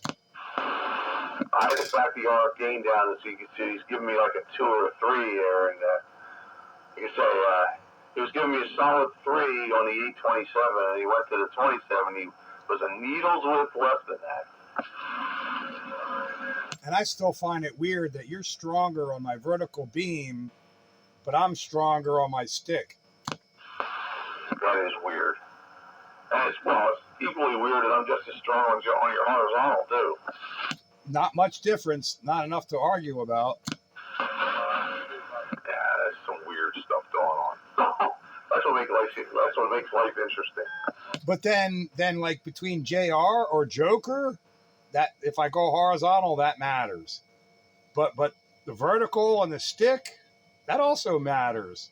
But not between you, like you, any of those three, you know, any one is similar. Yeah, you're like a 9.5 right now. So you're on the stick. So you can really tell when I change antennas. Oh my God! Well, when you're pointed at me, though, I don't know. You must not be pointed right at me. You might be pointed more towards Joker. But when you're pointed at me, it used to be only maybe an S unit or maybe 2 S units. Yeah, like the difference between a 7 and a 9. Well, I think I'm pointed at you now, and I'm going to switch on the fly. And now I'm on the vertical beam. Nah, you're an S4. Yeah, let me see here. You talk. Let me just really look at it. Okay. Mary had a little lamb. Boy, was she surprised. Dude, I don't see any difference. You're showing a 7. I think that's a 7. The light don't work on this meter, so I can't really. I think it's a 7. And it didn't change. I get the same results Dave does on you. But stronger on the stick. You're stronger now. Than now. No, you dropped down. Now you're down to a 6. All right, hang on. Talk to me. Let me switch and look at you. All right. Mary had a little lamb. Yeah. What did he say? Oh, yeah, that's right. She was surprised. But there you go. That's bizarre. So you're like just about a 7 on the beam, and you're like a little more than a needle's width less, like 6 3/4 on the stick on my meter. That's weird. That is weird. It's weird that it transmits, or it receives better than it transmits. I don't get that. I don't understand it. It has to be terrain related somehow. I need to put a TR relay in so I transmit on the stick and receive on the beam. That's not exactly an unsurmountable difficulty for you. No, that's absolutely doable. But I mean that would be, that's just bizarre though. That's really bizarre that it's working that way. Yeah, but you did say you get more noise on the beam too, and I know you pride yourself in having such low noise levels. Oh yeah, well that's the part that is less fun on the beam as I get more noise. Currently, it seems to be skywave skipland noise, but even when it's quiet, I get house noise on the beam, and I can tell that's house noise. That none of that happens on the stick. Well, I shouldn't say none of that because I still get skipland noise, but not the same level as skipland noise. We work 6 days, That sounds confusing. a lot of times they lost long. Well, it makes sense to me, JR. That's all right. As long as it makes sense to you. Yeah. Well, I don't know. I honestly do believe there's something goofy between this area and your area. Yeah, it's all these hills between us and all. I don't know. Do you know where the 5 points is? Where what is that called? What road is that? It's the Monkey Man's Road, but it's up further. Where that? I don't know if you know where this is. It's just off of Route 100. This side of Route 100 is a Japanese steakhouse. Japanese steakhouse. I think it's not called 5 points, but you know where I'm talking about, that intersection there. Do you know? Yellow House or not Yellow House? I know what you're talking about.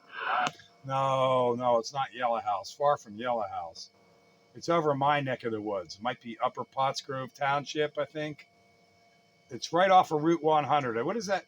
What is that road, Dave, that Monkey Man lives on? Farmington Avenue. That's it. Yeah, it's Farmington and something Mill.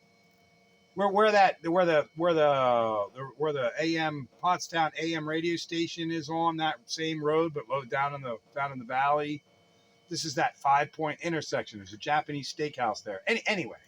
Anyway, we were sitting at the light coming towards 100, and I says to the wife, "Oh, Jim lives right over there on that hill." She goes, "What hill?" They're like, "That hill right there." "Oh, that hill." I said, "Yeah, he lives on Fancy Hill." "Oh, that's near Mawpaw." "Oh, like I could see, like, Jim lives right over there." I don't know. It just came up. Halfway House. I said Yellow House, but I meant Halfway House. That's it. Halfway House. You know where the intersection I'm talking about. That's it. Halfway House. How the heck could she see my hill from there? I'm trying to get a visual of that. Oh, okay, that's right. I see. You go on that straightaway there. Okay. Yes, that would be correct. Yeah, what is that? Something Mill Road. You come up going towards 100, and you're looking at right at the Japanese steakhouse. As you're coming over that crest, you're looking at right at Fancy Hill, like, "Oh, that's where Jim lives." And I had to clarify who I was talking about, but she knows all my radio friends, at least by recognition by name or whatever. That's Mulder's Mill Road. That's the one. That's right. But see, she wasn't seeing me. She seen my hill, but she wasn't seeing me because I'm on the bottom of that hill. No, I know, but I said, "Oh, Jim lives right on that hill over there. You see? Who's Jim?" I said, "The guy with the type R." She goes, "Oh, yeah." Oh, yeah, as soon as you mentioned the car. Absolutely. Yeah, if I said your call sign, it wouldn't matter. Well, I say, "Well, Jim, and your call sign." No, that wasn't getting it. Like, the guy with the type R. "Oh, yeah."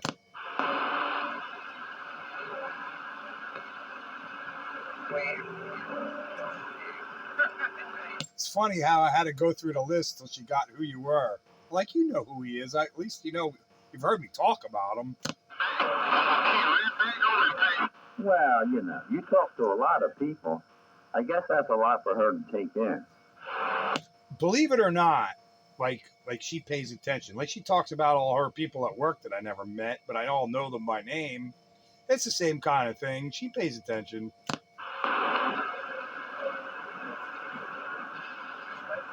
Like, she's not interested enough to like get involved, but she's interested enough, like, just because there's other things going on, and you know, like, how do I say this? Like the fact that I, you know, like it's a cool part of life that I'm interested in, and she supports it.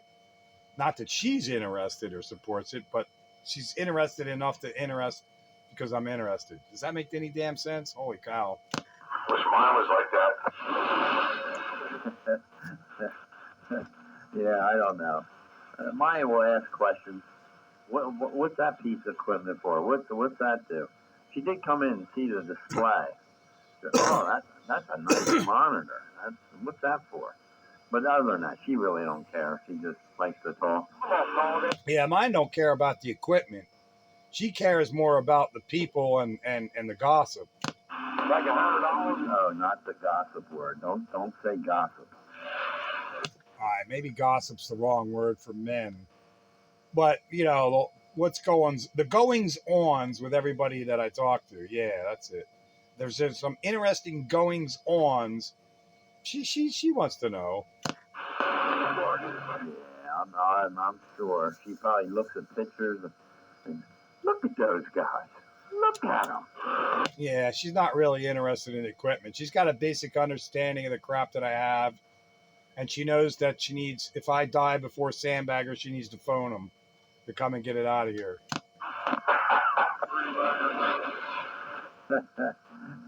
I don't know. You know, that's a lot of heavy weight lifting there. Well, everything will disappear except for maybe the DX100 and the 5100B.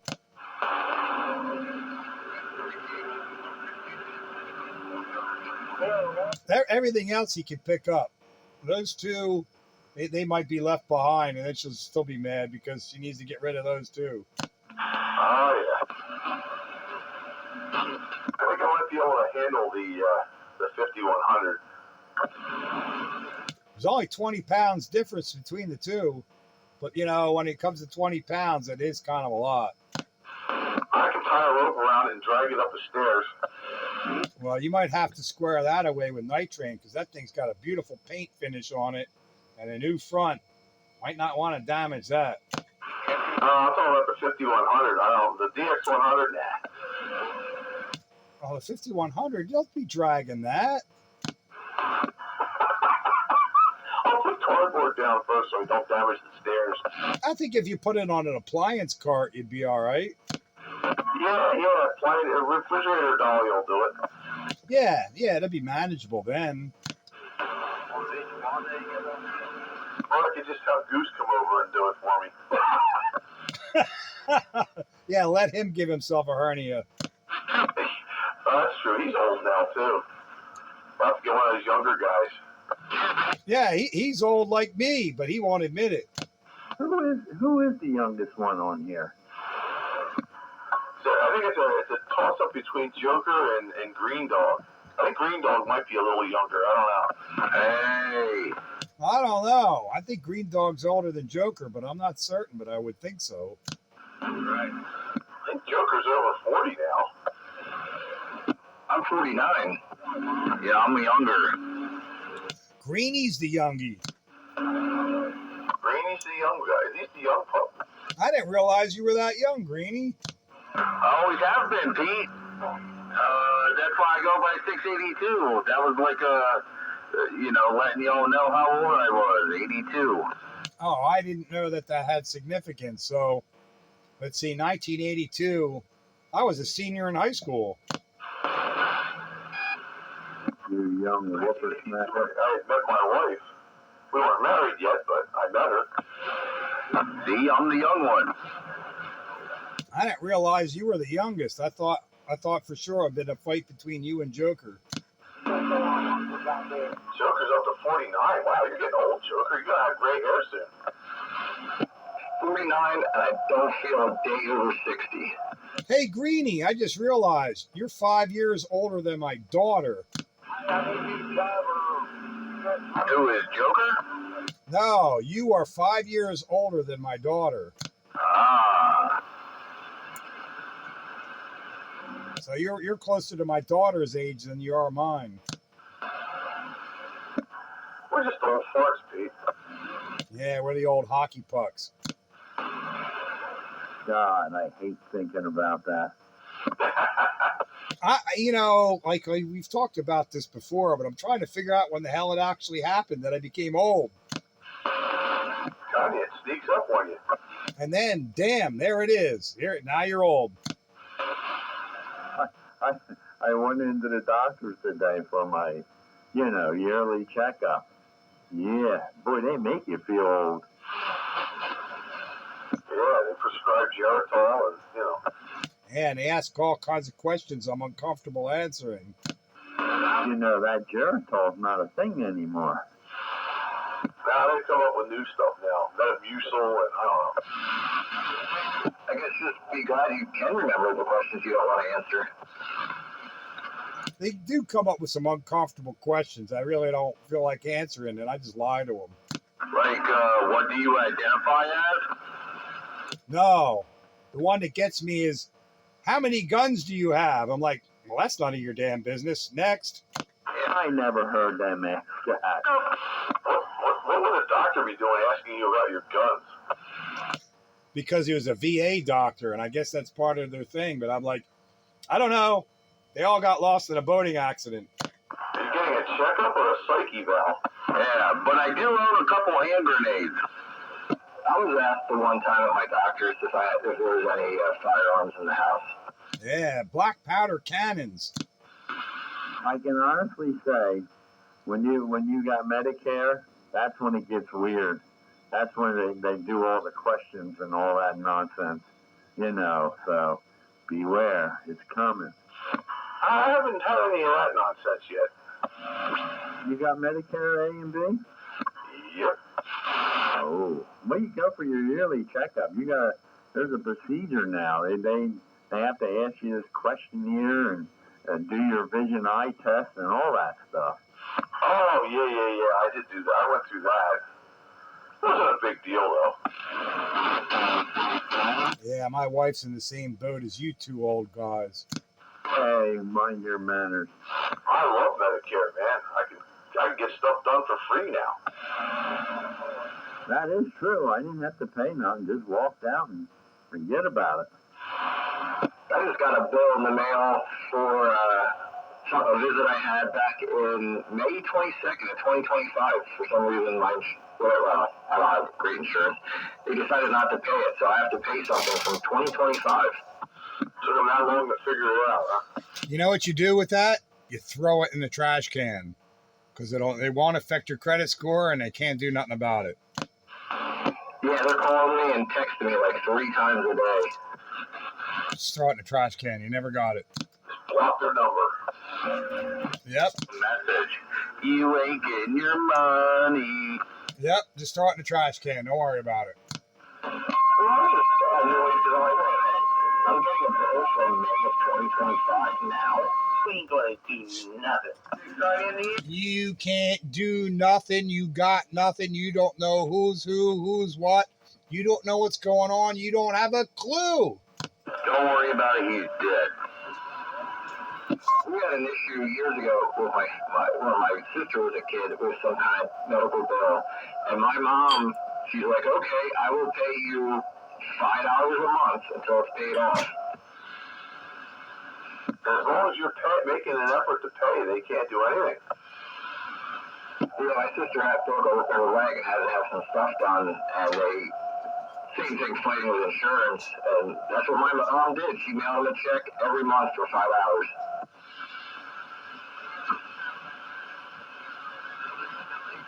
Yeah, they can't take any legal action as long as you're making a good faith effort to pay. So, shame on them.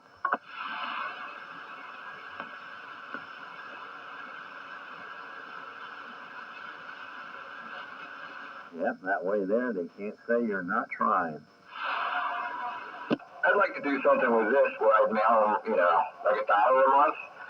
But the stamps are almost as much as that now. Oh yeah, stamps are crazy.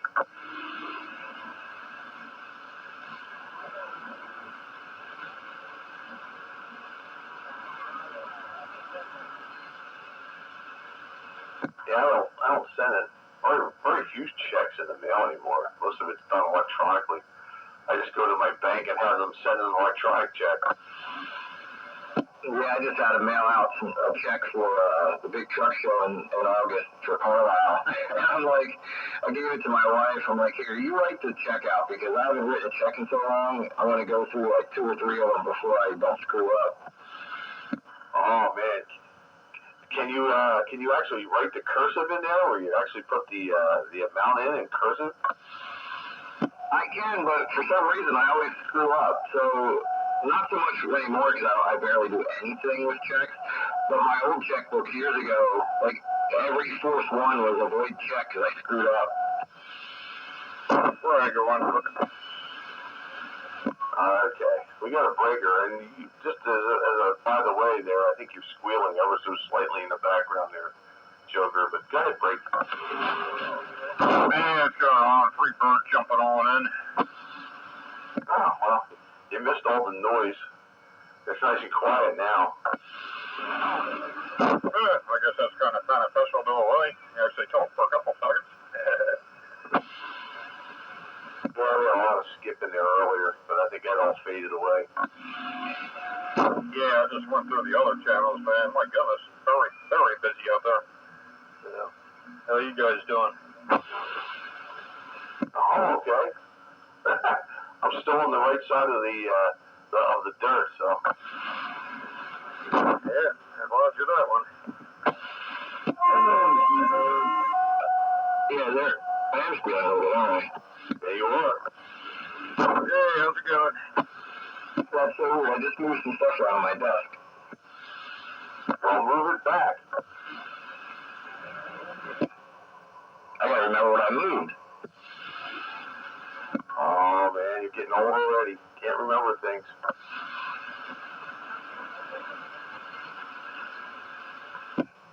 I have been wondering. I have my GMRS antenna now mounted underneath these antennas on a different pole. I wonder if that has anything to do with it. Well, I mean, you could be coupling signal into it, and it brings it down the coax and into your shack. You know.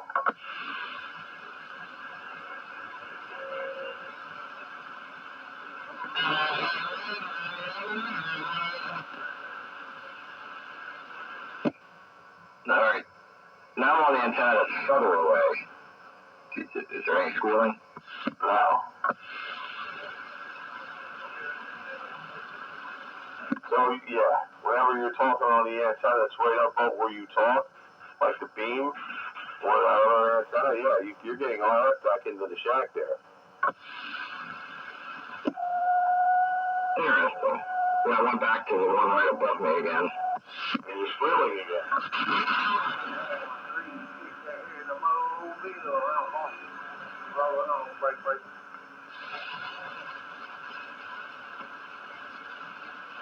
Well, I like having my beam on my garage. It's at least 60 some feet away from me. And it's pointed away from me too, so.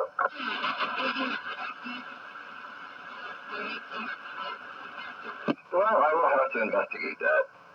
Is there any suggestions on removing that RF coming back in?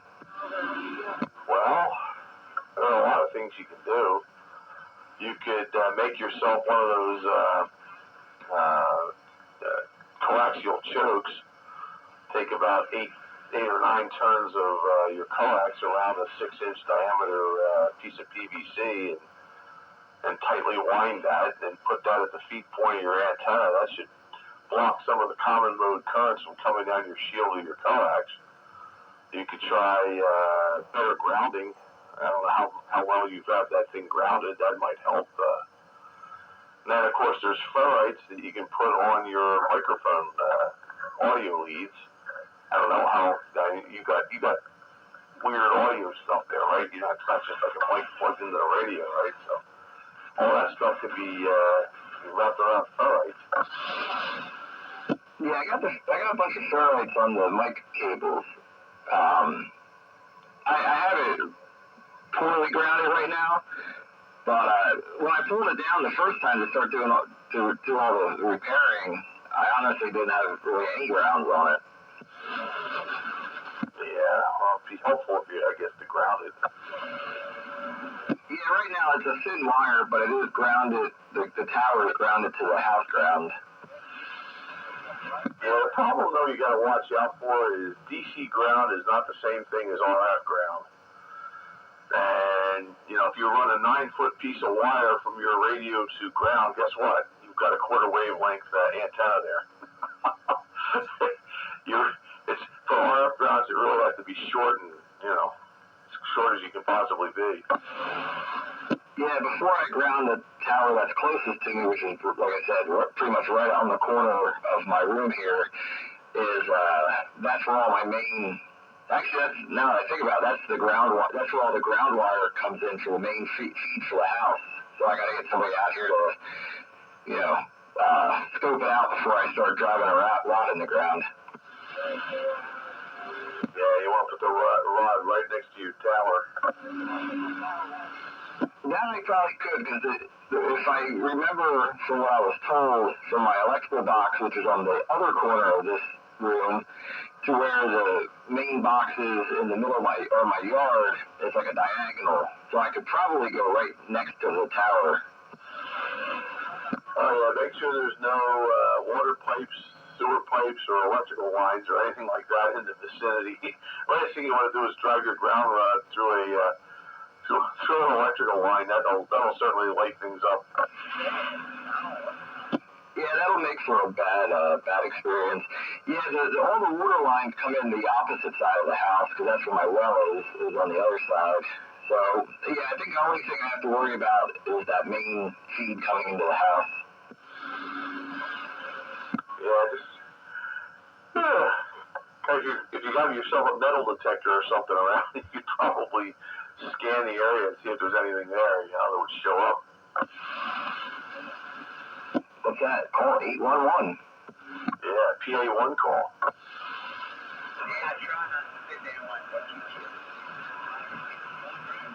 Yeah, my luck, it'll be like the hillbillies, but I won't strike oil, I'll strike electric. Or worse, sewage. Yeah, that's in the back of the house, so I should be okay. Yeah, because if you hit a sewer line, then your signal will get very crabby.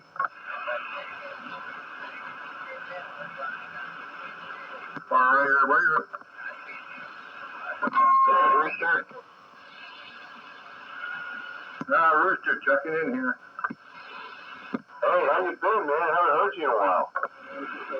I've been okay, and how are you doing? Hanging in there. No pain, no strain. Yeah, I'm doing okay. Just haven't been on that much radio yet. I was on last night and probably last week. Countywide. Radio. Good evening, Rooster. Hello there, Joker.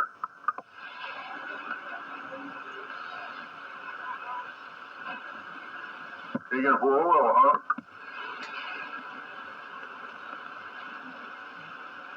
What was that?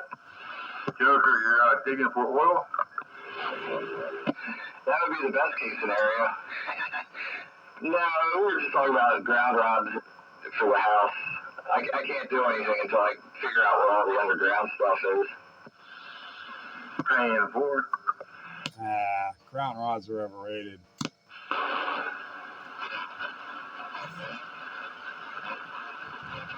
Well, usually once I get everything positioned in this room, like I said, everything is kind of a hodgepodge because I've been moving and doing different things. Once I usually get stuff set, I don't have that issue. It seems like when I move a few things just slightly, I get that RF back, or that squeal.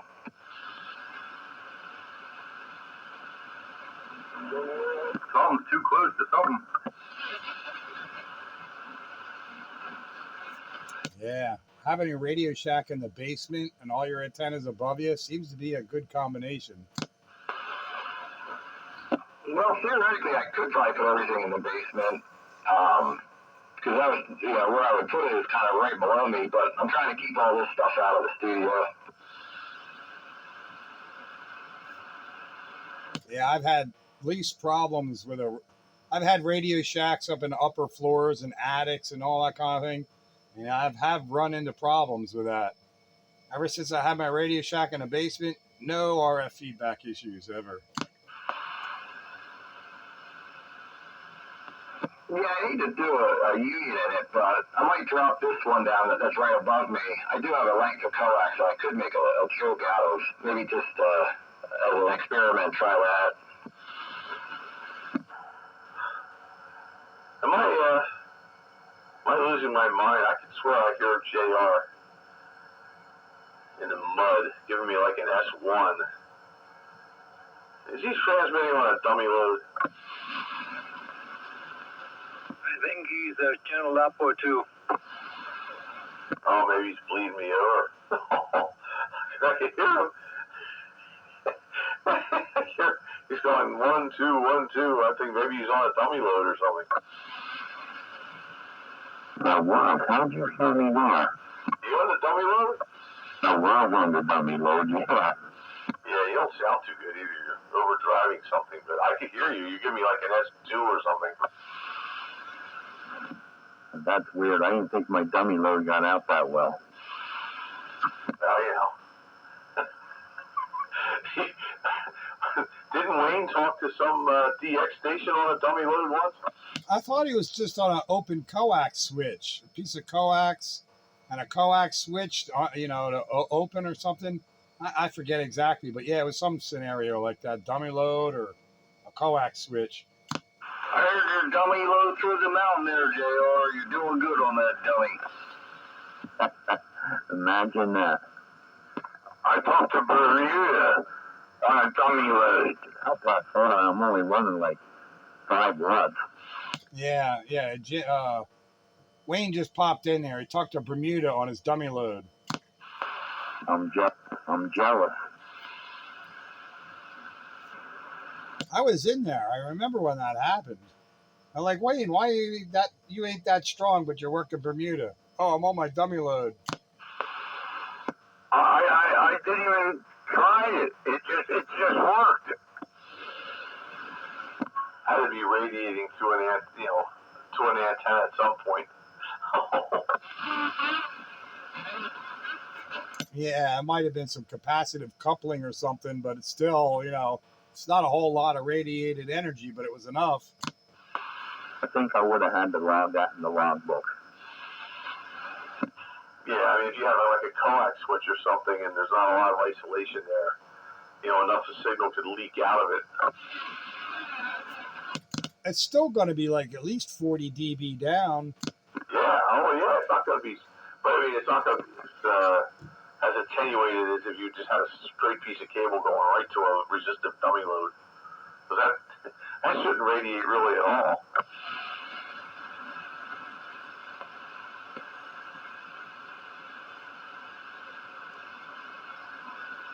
You big dummy. Who's that big dummy? You big dummy, little. I resemble that remark, especially this time of night. Yeah, it's the cantankerous hour. That's right. I knew you would. Is that 1, 2, 3 out here out there?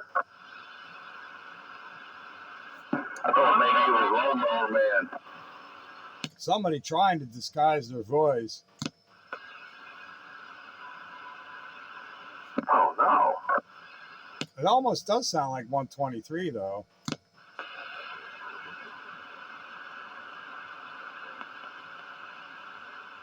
Oh, maybe it's 124. I'm not trying to disguise my voice. That is my voice. No, that's your voice. Hello, 123. 10-4,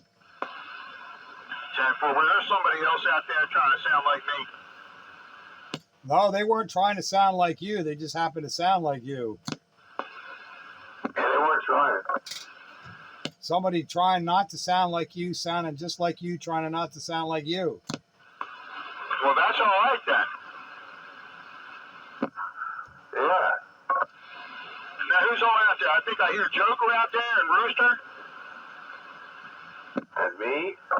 And me, and Wayne, JR. Oh, okay. I thought, did Wayne just chime in there? I thought I heard him. Say hi, Wayne. I think he's looking for his dummy load. I'm going to say hello. And I'm going to make a sandwich. Yeah, but remember, a sandwich is a sandwich, but a manwich is a meal. I just need something to hold me off a little bit. That's right. Never go to bed on an empty stomach. Yeah, mine's not empty. It's all full of rye whiskey. Uh-oh. Not cantankerous Pete. Oh, no. Yeah, you didn't make it on 29 megs tonight, but somebody who's absent here tonight did. Oh, yeah, where is Train? Maybe he's still on 29 megs. He was. I left him up there. I did get in there right before Dave got out. I did get the chance to say hello and goodbye to Dave. And then, yeah, Steve and John were still up there. I talked to him for a while, but then I came down here. Yeah, John's an interesting guy. Well, he's down there around where I was raised, my old stomping grounds out there. So, yeah, he's definitely that's the first time I ever really talked to him. I never ran into him before. He gets on 160 with us now.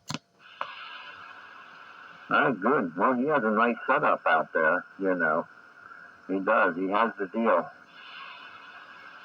He seems to be on the level of Sandbagger Dave as far as fixing and tinkering and repairing stuff. Who's that?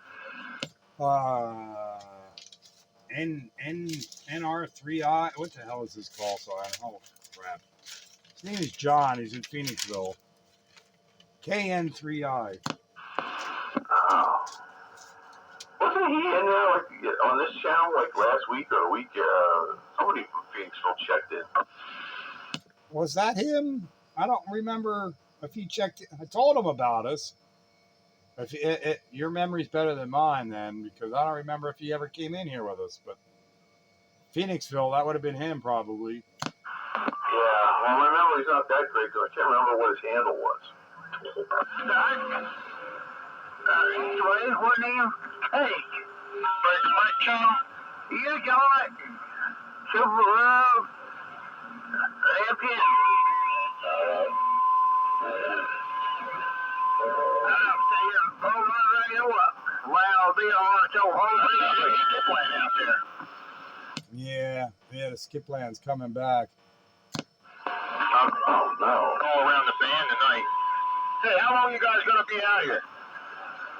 Me, about 3 more minutes. Well, he's working tonight. It's been I'm gonna roll over to a better location. I think that's the rest of the guys on the roundup.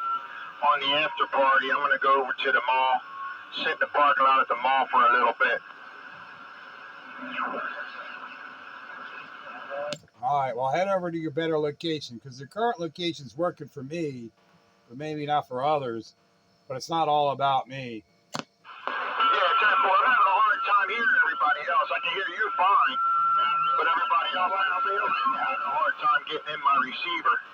So I'll catch you later. Have a good one, and I'll catch the other guys when I get to the other spot. All right, well, drive safe. You got to watch out for the other guy because he ain't watching out for you.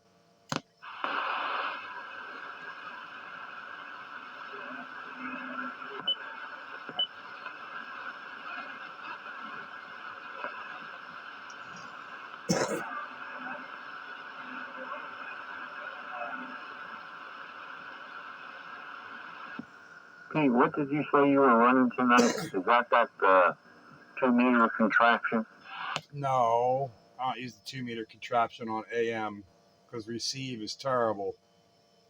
Courier Centurion PLL 40 channel base station radio from 1977. Sounds good on AM, that's for sure. Well, that's thanks to our resident technician, the Sandbagger, who straightened it out for me. Yeah, boy. Yes, sir. Got that thing good nuts right the way you want it. Yeah. Oh, yeah. When he got it squared away and I heard him on it, I'm like, yeah, boy, that's the big CB radio sound of the 1970s I like. That's a good radio, though. It's a good chassis. It's a good looking radio too. I mean, I would have died for a radio like this back in the 70s, 80s. There was too many to pick from, though, back then. I mean, God, you know, late 70s, mid 80s, there was too many of them. Well, yeah, I always had mobile radios on power supplies back in those days. I didn't have the base station with a clock. Holy cow. No, that was for the folks on the other end of the town that had money. Yeah, we didn't have that kind of money. No. Love to buy a tram, but can only afford a Krakow. Don't you make fun of Krakows. I could only afford the realistic. Yeah, well, a lot of people went that way because Radio Shack was handy. You could walk in off the street and walk out with a radio. If you wanted, to any other brands, you had to know somebody that could mail order them, or you had to know a dealer that had them, Well, we went to Edelman's to get our Fannin fanfare. That came from Edelman's. Ah, yes, Leslie Evans on 309 there. Now it's a Chinese place. Yep, that was the place. That or the old Radio Shack down there on Nut Road, Phoenixville. They had a good selection of radios. He was just a dealer. He carried Cobras and all that other stuff. Oh yeah, he had executives. He had SBE. You're right. He was there to make money. I mean, he wasn't really a true Radio Shack store. He was a Radio Shack dealer, but he was also a dealer in a whole lot of other stuff. Well, I want to take this moment to bow out. Nice seeing you guys tonight, and you guys have a good rest of your week. Yeah, okay, Joker. I'm about to do the same thing. I'm going to pull a plug and call it a night. It was a bit different there with all the noise, but hey, we persevered anyway. Classic Radio Roundup, 27115. Yep. I'll echo what Bagger said, and interesting for the first hour, and a little better the second hour. A couple different modes. Good night, Joker. Good night, Sam Bagger. Good night, everybody else on the Classic Radio Roundup list. Thanks for your participation. Check it out on the Video Gate, the usual place, sometime tomorrow. Countywide Radio. Good night. Catch you later, Joker. Good to hear you in there, Dave. Have a good evening, the rest of it there. And Petey. Can't forget Petey. Petey, take care. You're about ready. We'll catch up with you later. Have a good one. Oh, JR. Good night. Good night, one and all. Rooster. Oh, JR.